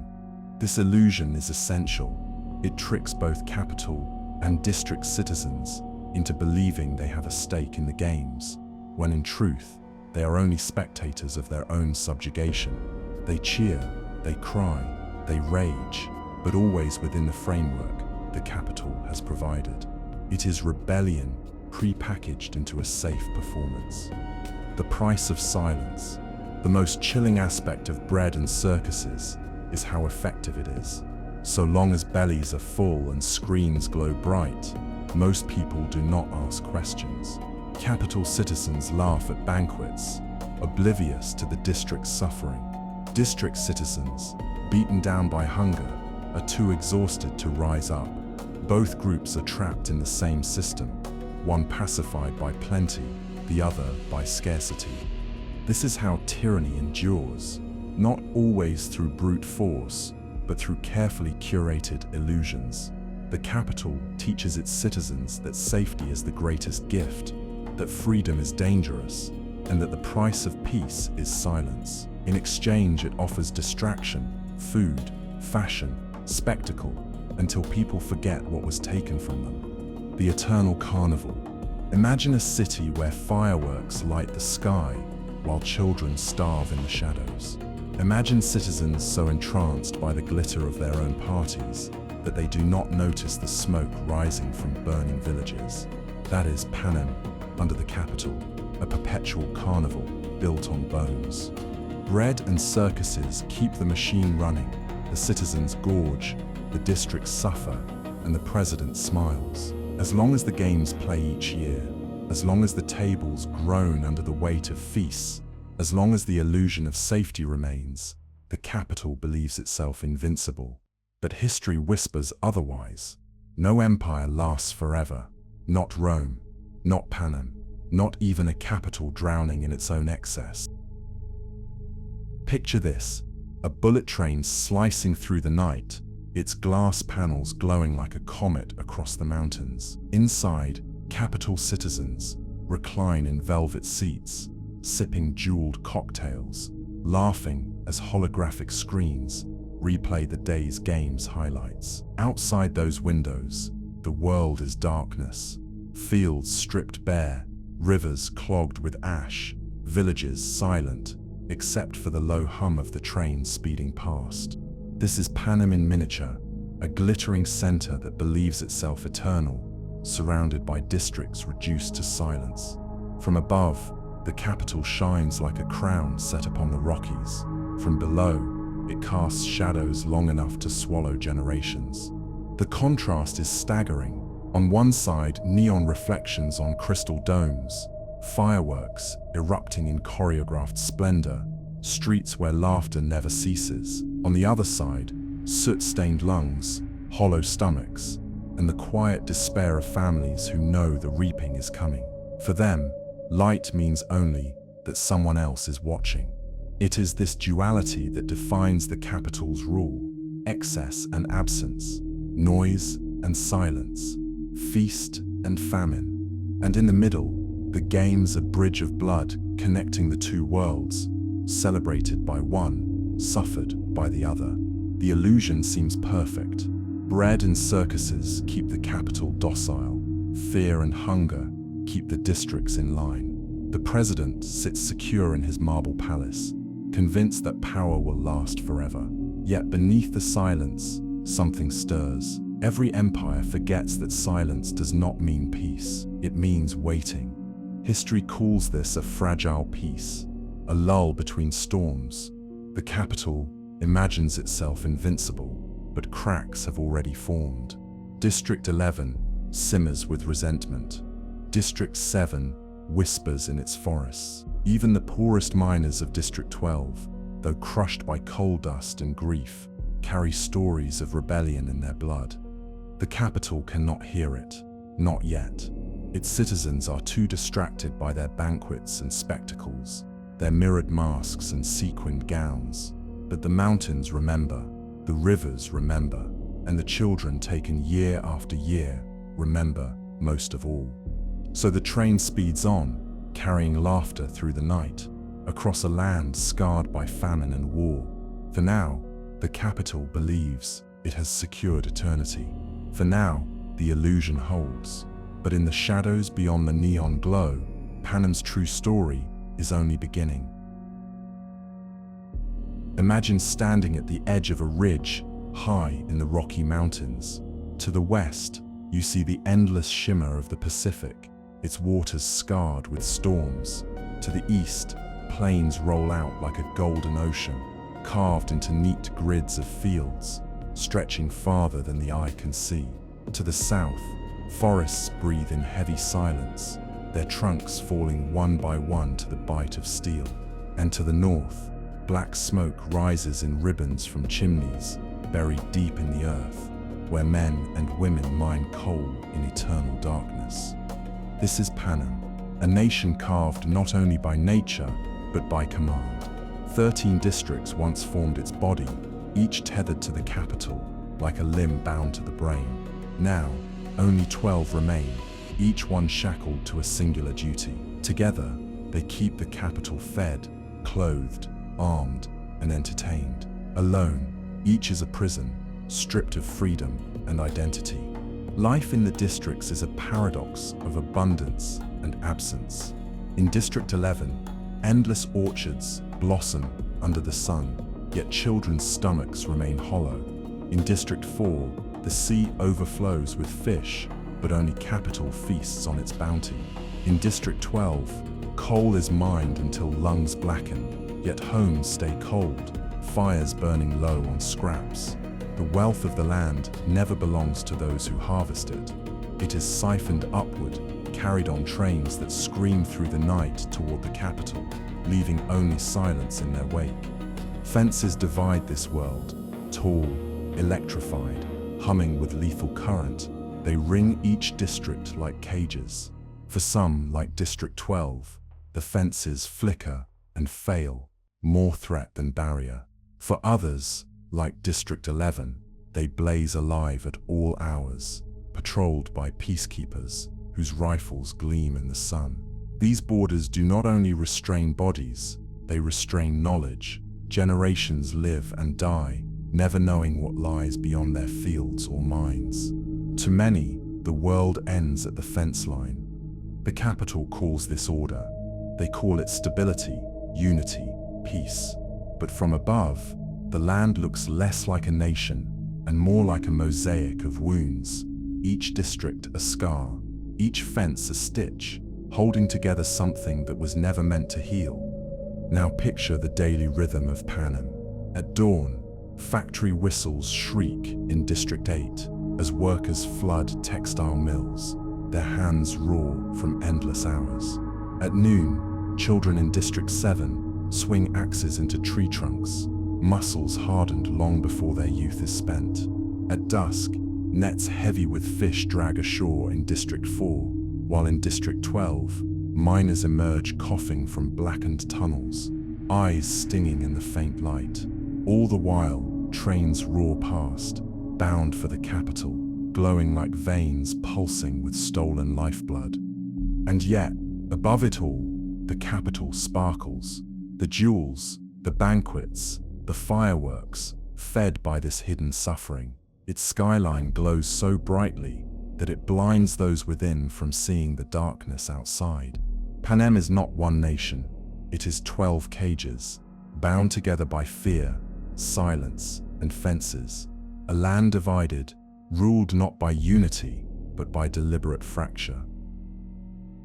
When the dark days ended, Panem was a nation on the edge of collapse. Districts had rebelled, blood had stained the soil, and the capital had nearly been starved into submission. From this chaos, a new order was demanded, not fragile, not flexible, but absolute. The capital's answer was the district system. It was a design as brilliant as it was cruel. Each district was given a singular identity, tied irrevocably to one form of labor. District 1 became the master of luxury, District 4 the master of the sea, District 12 the master of coal. No district could survive on its own. All were dependent on the capital to bridge the gaps. Grain from District 9 could not be eaten without transport from District 6, or fuel from District 12, or machines from District 3. Independence, once a possibility, was now an impossibility. The capital disguised this arrangement as unity, calling each district a pillar of Panem, but it was really a cage of specialization. A district could not choose its trade, nor shift to another. Generations were trapped by birth. A child born in District 7 was destined to swing an axe. A child born in District 10 to herd cattle. Freedom of profession no longer existed. Occupation was not chosen. It was inherited, like shackles passed from parent to child. And hovering above this fragile chain was the ghost of District 13, officially destroyed, reduced to rubble in capital propaganda reels. It remained a warning etched into every citizen's mind. 13 districts once stood, but one had been erased. What better reminder of the capital's power? Each day that citizens glanced at the map of Panem, with its neat 12 sections, they were reminded that one misstep could wipe their own home from existence. The brilliance of the system was that it made rebellion both necessary and impossible. Districts knew they were suffering, but they also knew they could not survive alone. The capital sat in the center, the only node with access to all. Trains carried resources, not between districts, but always through the capital first, ensuring the flow of goods mirrored the flow of loyalty. Even the names of the districts reinforced the hierarchy. They were not given noble titles or symbolic crests, only numbers, faceless and replaceable. A capital citizen was a name, a personality, a star. A district citizen was a digit, a cog, and digits, after all, are easy to erase. So the district system was born, not as a compromise, but as a victory. It was the capital's way of rewriting the nation's bones. Where once there had been communities, there were now compartments. Where once there had been neighbors, there were now strangers separated by fences and silence. The capital declared the dark days over, but in truth, they had only rebranded the war. Instead of bullets, they used hunger. Instead of bombs, they used fences. And instead of rebellion, they offered fear. This was not peace, it was architecture, a nation rebuilt into a prison of 12 cells, locked from within. Not all districts suffer equally. The capital, in its cunning, reserved special treatment for a chosen few. Districts 1, 2, and 4, known among the people as the career districts, were given more comfort, better food, and the illusion of pride. Their prosperity was not freedom, but it was enough to breed loyalty. District 1, luxury and devotion. District 1's purpose was to create the indulgences that draped capital life in glitter. Perfumes, silks, gemstones, delicacies, all crafted for those who would never taste hunger. To live in District 1 was to be raised on the belief that beauty was survival. Parents trained their children from the moment they could walk, teaching them to throw knives or wield swords with the same ease as cutting ribbons. The Hunger Games, here, were not punishment. They were glory. Children volunteered, competing to bring honor to their district and prizes to their families. Yet beneath the shine of jewels was a darker truth. They were tools. Every bracelet, every bottle of perfume was a chain binding District 1 to the capital's vanity. Their loyalty was bought, not with freedom, but with flattery, the illusion that they were chosen, when in fact, they were merely well-fed prisoners. District 2, Stone and Steel. District 2 was the capital's fortress. Carved into mountains, its people were raised among quarries, masonry, and weapons. Over time, District 2 became the heart of peacekeeper training. If Capital was the mind of Panem, District 2 was its clenched fist. Unlike the starving districts, District 2 enjoyed relative comfort, sturdy homes, steady food, stable work. Families were proud of their children who joined the peacekeepers, wearing white uniforms that gave them authority over other districts. The Hunger Games here were a proving ground. To win was to embody the strength of District 2 itself. But with loyalty came suspicion. Other districts viewed District 2 not as fellow prisoners, but as collaborators, enforcers of capital will. Children from District 2 entered the arena already despised, seen not as victims, but as predators. District 4, Sea and Skill. District 4 thrived along the coast, its life tied to the sea. Fishing boats dotted the horizon, nets heavy with the capital's bounty. Unlike landlocked districts, the people of 4 enjoyed diets rich in protein, their bodies strong and resilient. Here too, children trained for the games, but their skills came not just from drills, but from life itself, swimming against currents, wielding tridents, tying knots. District 4's victors were celebrated for their elegance and cunning, symbols of how natural talent could rival capital training. To the capital, District 4 was both useful and entertaining. To the poorer districts, it was another reminder of unfairness. Why should those who fed the sea eat well, while farmers in District 11 starved in their fields? A different kind of prison. The career districts were not free. They were bribed. Their prosperity was designed to keep them loyal, to make them view the capital as benefactor instead of oppressor. But privilege came at a cost. Their children were raised not with lullabies, but with weapons.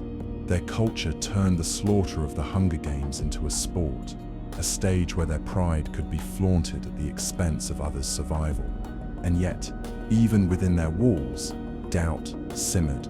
For every child eager to volunteer, there were whispers of unease, questions of whether loyalty was safety or simply a slower kind of death. The capital had built its system carefully. Some districts starved, some thrived, but all remained chained. Some chains were made of iron, others of gold. If the wealthy districts lived in privilege and the poor in chains, the middle districts lived in shadows. They were the gears of Panem's machine, essential to its function, yet invisible in its spectacle. Districts 3, 5, 6, 7, and 8 carried no glamour, no glory, only labor.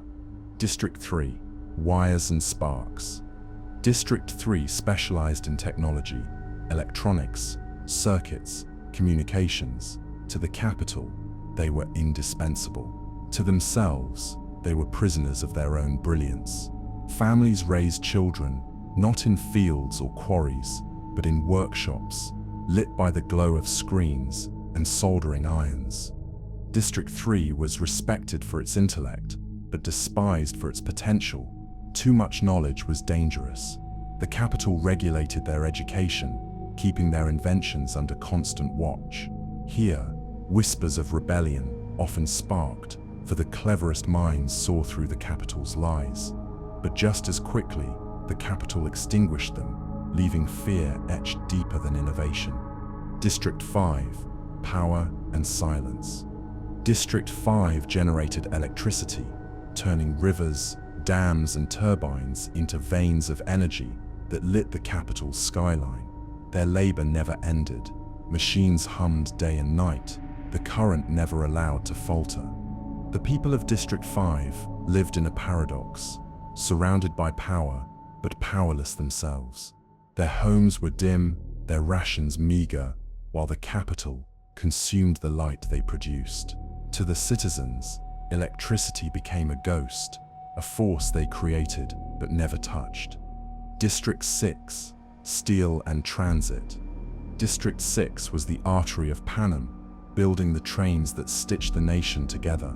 Their lives were bound to engines, steel tracks, and the rhythmic pulse of locomotives. Yet, District 6 bore scars few others understood. Addiction plagued them, fueled by capital-distributed drugs meant to keep workers subdued. Families crumbled under chemical dependence, their lives dissolving into exhaustion and despair. Trains thundered outward, sleek and gleaming, while the people who built them lived in homes as broken as the tracks they repaired. District 7, Timber and Endurance. Endless forests cloaked District 7, where axes sang from dawn to dusk. Lumber was their pride, but also their burden. Children grew strong early, their hands blistered from splinters, their muscles hardened by labor. Despite the hardship, District 7 carried a sense of resilience. They were storytellers, carving their identity into the grain of wood, shaping chairs, houses, even toys for their children. Their tributes often wielded axes with deadly precision, their lives of chopping trees transforming into battlefield skill. Yet for every fallen tree, another reminder, their strength belonged not to them, but to the capital. District 8, Threads and Ashes. Factories defined District 8. Looms clattered endlessly, weaving fabric, uniforms and supplies for peacekeepers. The air was thick with smoke, the stench of chemicals clinging to skin and lungs. Childhood here meant not fields or sea spray, but the hum of machines and the suffocating heat of textile plants. District 8 was among the poorest of the middle districts, its people living in overcrowded, soot-stained buildings. Rebellion brewed often, fueled by anger at the endless grind. But peacekeepers patrolled heavily, crushing dissent before it could ignite into flames. The grey zone of Panem. The middle districts were neither privileged nor starved beyond endurance. They lived in the grey space, working endlessly, surviving barely. To the capital, they were unremarkable, replaceable, a body of labor without a face. But this anonymity carried danger. Unlike the wealthy, they had little loyalty. Unlike the starving, they had enough strength to dream. It was here, in these middle grounds, that the seeds of resistance often took root. The capital feared them not for their power, but for their potential, and so they smothered them in silence, hoping the weight of machinery, electricity, and fabric would drown out any whisper of rebellion. If the career districts glittered and the middle districts toiled, the poorest of Panem bled. Districts 9, 10, 11, and 12 lived at the edge of survival, their people shackled not just by work, but by hunger. District 9, Fields of Grain. District 9's role was to grow grain, but its people rarely tasted bread. Vast fields rippled under the sun, golden seas swaying in the wind. Yet the harvest belonged to the capital. Peacekeepers stood guard as shipments left, leaving citizens with scraps, husks, and little else. District 9's tributes were rarely strong contenders in the games. Years of malnourishment weakened their bodies, yet desperation gave them a quiet determination, the kind born from people who had known starvation and still lived. District 10, Herds and Hunger. District 10 raised livestock, cattle stretching across the plains. The capital feasted on steaks, roasts, and milk, while the people themselves subsisted on thin stew and spoiled cuts. Here, labor was brutal, long days under scorching sun, hands cracked from rope and leather. Injuries were common, medical care scarce. To live in District 10 was to witness abundance walking past you, knowing you would never taste it. The irony was bitter. District 10 produced life-sustaining food, but its people's ribs showed through their skin. Hunger was not an accident, it was a weapon. District 11, Chains Among Orchards. District 11 was one of the largest and harshest. Its people worked the orchards and fields, growing fruit, vegetables, and cotton under relentless watch. Peacekeepers patrolled with whips and guns, punishment swift and merciless. Children worked from a young age, their hands stained with soil and sweat. Even a single piece of stolen fruit could mean death. Hunger hung heavy over District 11, not because food was absent, but because it was forbidden. Among the poor districts, District 11 suffered some of the strictest conditions, yet their spirit endured. Songs and whispers carried through the fields, memories of ancestors and dreams of freedom. District 12, smoke and shadows. District 12, the coal district, was the poorest of all. Its people lived in shacks, their lungs blackened by dust, their bellies empty more often than full. Mining was dangerous and deadly. Cave-ins, explosions, and disease claimed lives without mercy. The Seam, a slum of collapsing homes and ragged clothes, embodied despair. Children scavenged for food, trading on black markets, risking execution for a loaf of bread. Here, survival was not guaranteed. It was a gamble played every day. District 12's tributes were rarely expected to win. Weakness was assumed. Yet from these shadows rose victors who defied the capital's expectations, proving that even the smallest spark could ignite into fire. The depth of inequality. The poor districts exposed the capital's cruelty most clearly. Hunger was not natural, it was engineered. Each meal withheld was a reminder. Survival was a gift, not a right.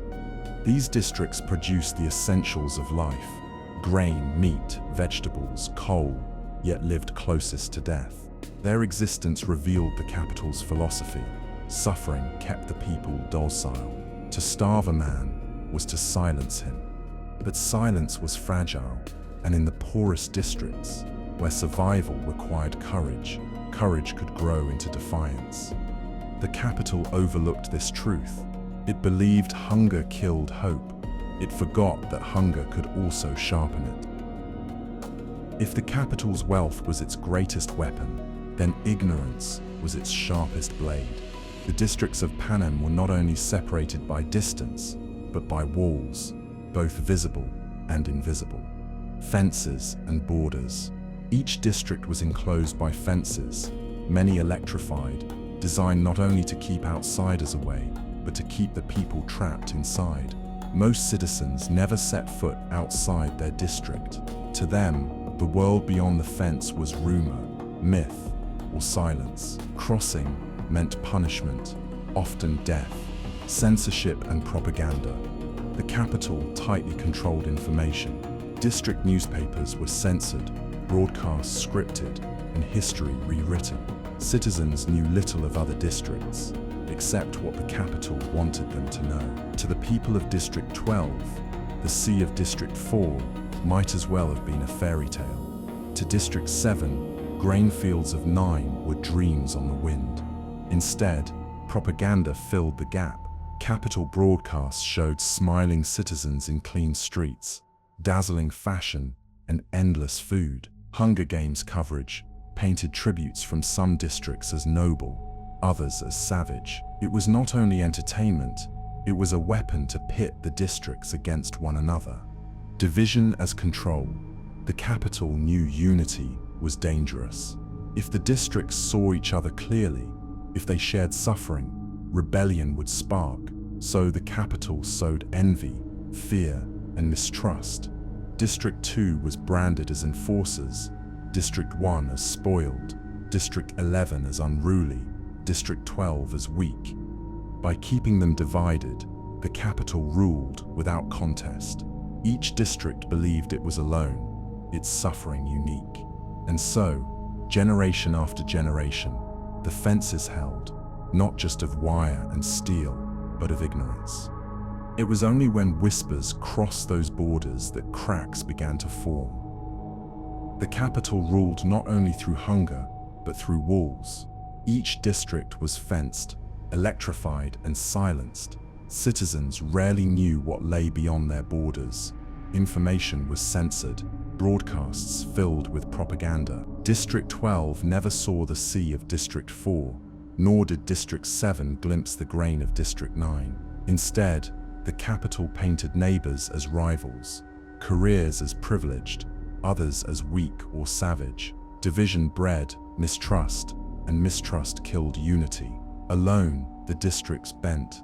Together, they might have risen. So the capital's greatest weapon was not fear or force, it was keeping them apart. Imagine 24 children standing on circular metal platforms, each surrounded by landmines buried in the earth. They cannot move, not yet.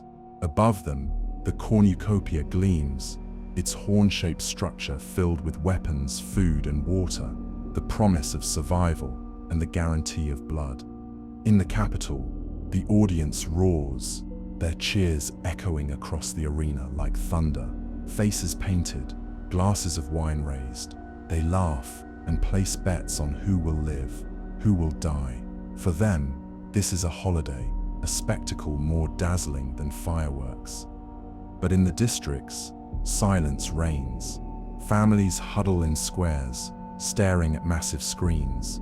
Mothers clutch the hands of children who may one day stand on those very platforms. Fathers swallow rage and despair. Entire communities hold their breath, knowing that tomorrow, one of their own will be dead. The Hunger Games is not just a contest, it is theater, written in blood. It transforms fear into entertainment, death into spectacle. Every sound, the countdown, the scream, the cannon fire, reminds Panem that resistance is futile. The capital does not simply demand obedience, it demands sacrifice, turning children into pawns in a performance that never ends. Every year, in every district, the day arrives with a stillness that feels unnatural, as if the air itself refuses to move. The reaping is not simply an event, it is a ritual carved into the bones of Panem, repeated with clockwork precision, so no one can ever forget.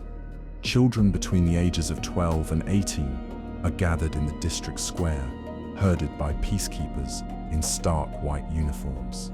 Their names are already inscribed on slips of paper, sealed in 2 glass bowls, one for the boys, one for the girls. The crowd is divided by age, younger children trembling at the front, older ones stiff with resignation. It is not fair. Everyone knows this. Children from poor families can volunteer extra tesserae, grain and oil rations that mean survival through the winter.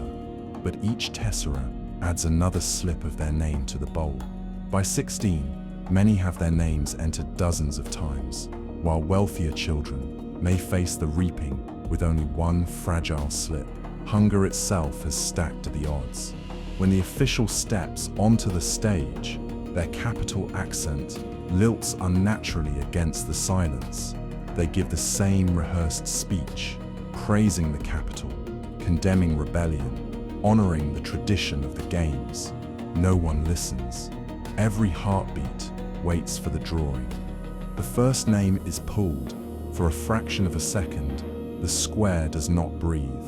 Then a scream breaks the silence, sometimes from the chosen child, sometimes from their mother, sometimes no sound comes at all. Only the slow walk forward, shoulders stiff with fear. The second name follows. 2 tributes are chosen. In the capital's broadcasts, the reaping is framed as ceremony, accompanied by music and polished editing. But in the districts, it is terror distilled. Cameras linger on pale faces, on trembling lips, on children barely taller than the microphone. The capital calls it fairness. The districts know it as harvest. The word reaping itself is cruel. It implies that children are crops, grown only to be cut down when ripe. Families may cry, but they cannot resist. Peacekeepers stand ready, rifles gleaming in the sun, to silence any outburst. And then comes the cruelest twist, the chance to volunteer. In most districts, no one does. Who would willingly step into death's shadow? but in career districts.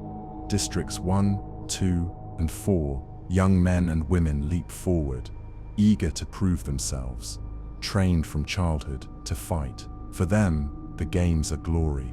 For others, the games are a grave. When the two tributes are chosen, they are whisked away almost immediately, escorted onto the stage, then into waiting transports. Families are given minutes, sometimes less, for goodbyes. A mother clutching her child, a younger sibling screaming, dragged back by peacekeepers, a father standing frozen, unable to speak. By the time the sun sets, the tributes are gone, the square is empty again.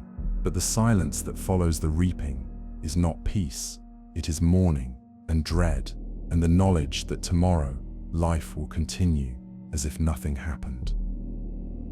For most tributes, the journey to the capital begins in shock. They are bundled into trains faster than anything they have ever seen, offered meals so rich they make their stomachs ache. For many from poorer districts, it is the first time tasting real meat, warm bread, or sugared desserts. But every bite tastes of dread because they know the feast is not for celebration, it is their last supper before slaughter. When they arrive, the capital greets them with blinding color.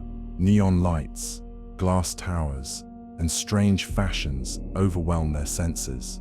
Children who grew up with soot in their lungs now walk past fountains that pour wine instead of water.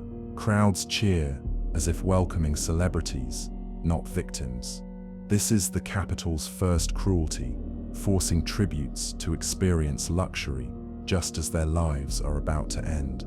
Then comes the training center, a vast complex filled with weapons, survival stations, and instructors who watch closely but never intervene. Here the imbalance becomes undeniable.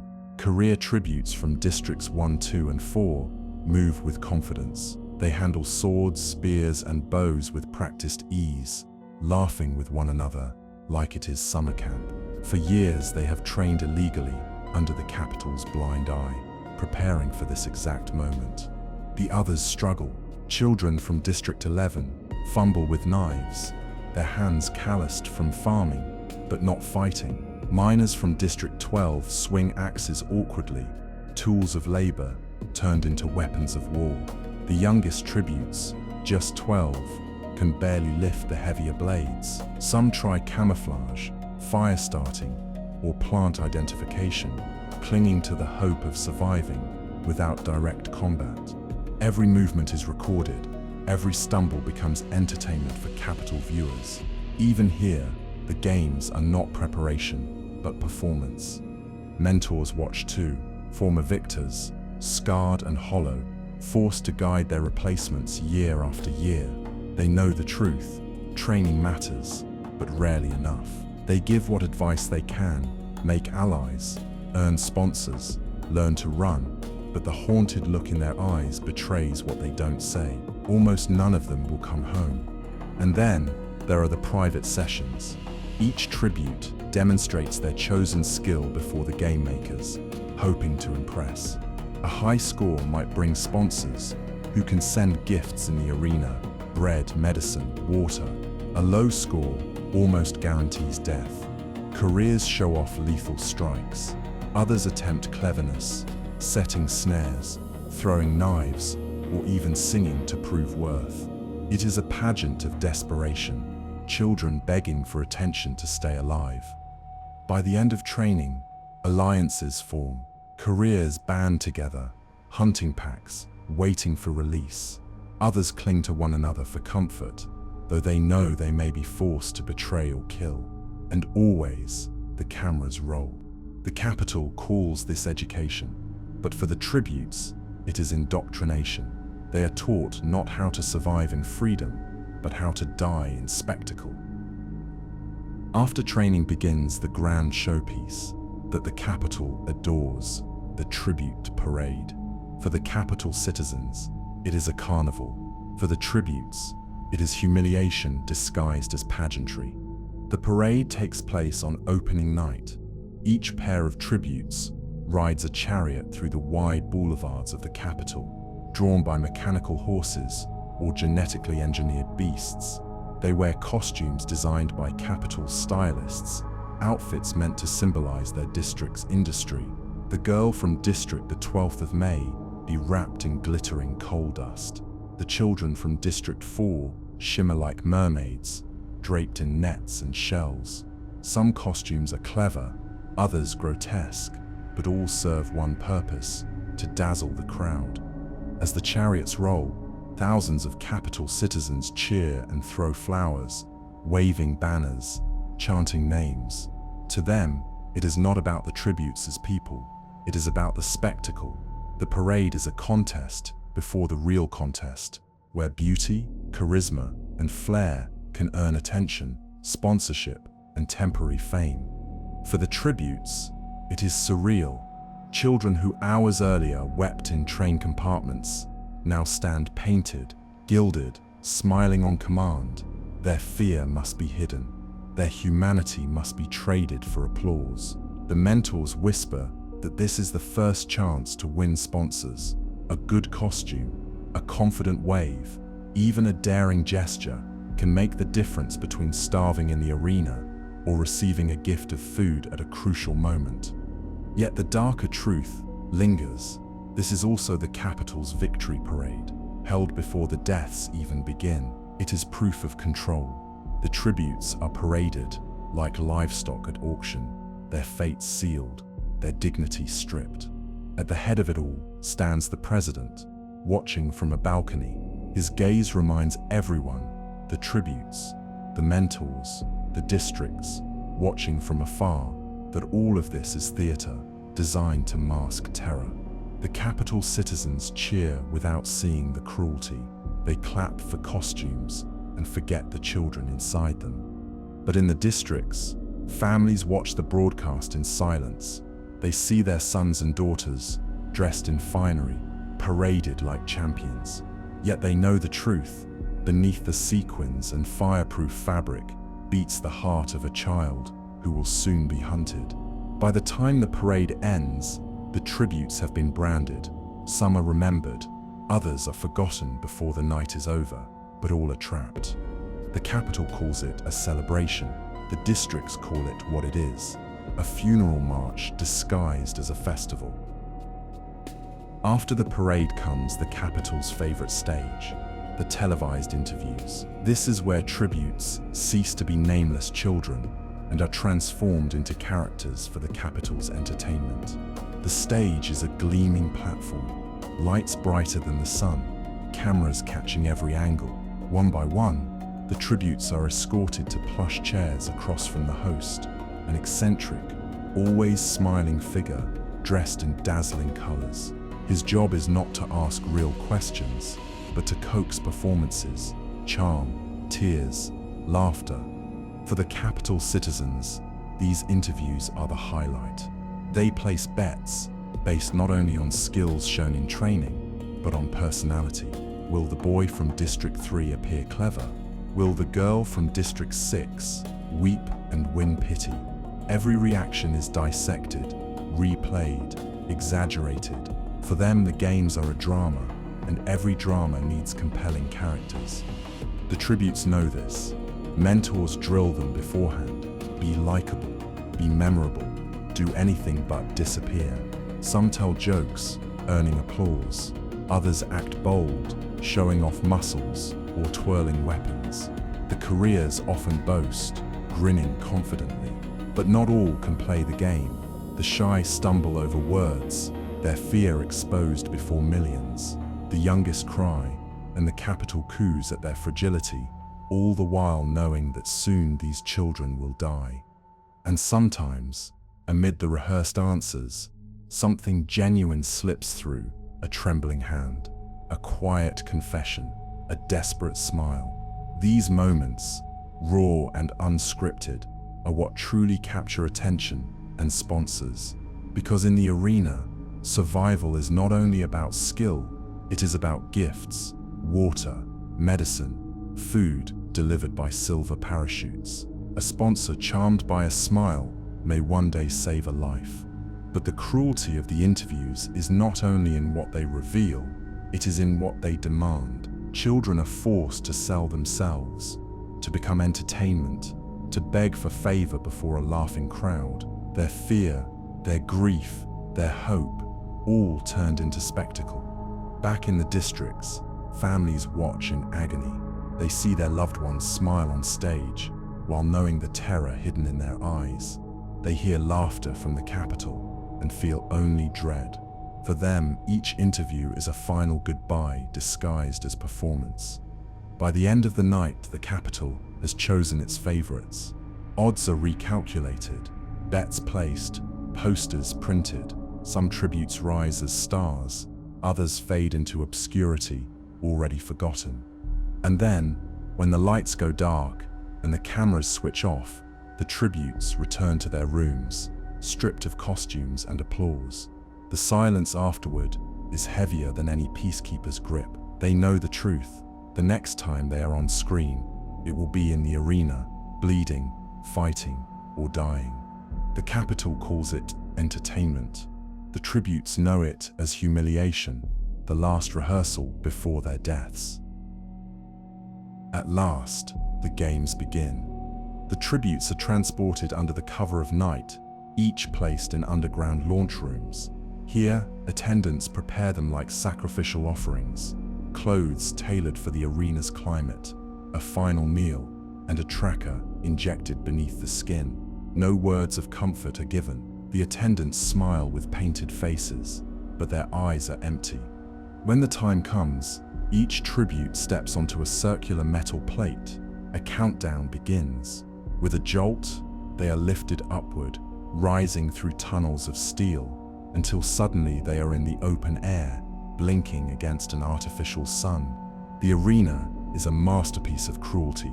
It is not simply a battlefield, but an engineered ecosystem, crafted by game makers to be both deadly and cinematic. Forests with poisonous plants, rivers controlled by hidden dams, mountains seeded with mines, deserts where the sand burns flesh. Every arena is different, but all share one design: no escape. And always, the cornucopia stands at the center, a gleaming golden horn filled with weapons, supplies, and traps. Around it, the tributes stand on their plates, frozen by the rules, move before the 60-second countdown ends, and landmines will detonate. When the buzzer sounds, chaos erupts. Some sprint forward, weapons flashing, screams tearing through the air. Careers claim swords and spears with practiced precision, cutting down anyone too slow. Others turn and run for the tree line, hearts pounding, hoping to survive by hiding. Blood stains the ground within minutes. Cameras capture it all, close-ups of every strike, every cry, every corpse. For the capital, this is the moment of ecstasy, the bloodbath. Those who survive the opening rush must then endure the true horror, the arena itself. The game makers control everything: daylight, storms, even the creatures that stalk the night. Mutts, genetic monstrosities, are released to hunt. Fire can rain from the sky if tributes grow too complacent. Lakes may dry up overnight, forcing movement. The arena is a cage, but also a stage, where suffering must always remain entertaining. And through it all, the cameras never blink. Tributes hide, but never truly escape the gaze of the capital. Every tear, every whispered prayer, every desperate act of violence is broadcast to Panem. For the districts, watching is mandatory. Families huddle in silence as they see their children starve or fight for scraps. They watch strangers kill strangers, and sometimes watch neighbors kill neighbors. The capital calls it unity. The districts know it as torment. The arena strips away innocence with terrifying speed. A 12-year-old learns to slit throats. A kind-hearted tribute poisons another's food. Alliances fracture, friends betray friends, and the ground becomes a graveyard of choices no child should ever face. And yet, through the cruelty, moments of humanity persist. A dying tribute whispers a name, Another sings to the stars. Some refuse to kill unless cornered, clinging to the last fragments of who they were. These small rebellions are fleeting, but powerful enough to remind viewers, especially in the districts, that the tributes are still human, not just pawns. But the capital ensures humanity never lasts. The games do not end until only one remains. Every arena is designed for one outcome: death, repeated 23 times, until a single survivor is crowned victor. The capital calls it a triumph of tradition. For Panem, it is proof that rebellion leads only to ruin, and for the tributes, it is the end of childhood forever. The Hunger Games were never about sport. They were not designed to reward strength, intelligence, or cunning. They existed as a ritual of fear, a constant reminder of who held power and who was powerless. For the capital, the games were spectacle, a dazzling fusion of pageantry, drama, and bloodshed. Citizens treated them as entertainment, much like ancient Rome's gladiatorial matches. They cheered for their favorites, wagered fortunes on outcomes, and feasted while children killed one another. By watching, they confirmed their own security. The war will never touch us again, they thought, because the suffering had been outsourced to the districts. For the districts, the games meant something very different. They were not allowed to turn away. Every family was forced to watch their children's faces appear on screen, knowing the lottery could one day take their own. Every tribute killed became a lesson. Rebellion breeds loss. Disobedience leads to annihilation. The games turned grief into obedience. The capital's genius was in disguising oppression as tradition. They framed the games as sacred history, a punishment agreed upon in the Treaty of Treason. To resist the games was not just to resist the capital, it was to deny Panem's very foundation. Propaganda declared them essential, necessary, even noble. Citizens of the capital called them an honor. Citizens of the districts knew them as chains. Psychologically, the games did more than instill fear. They created division. By setting districts against each other, the capital ensured unity was impossible. Each year, 24 tributes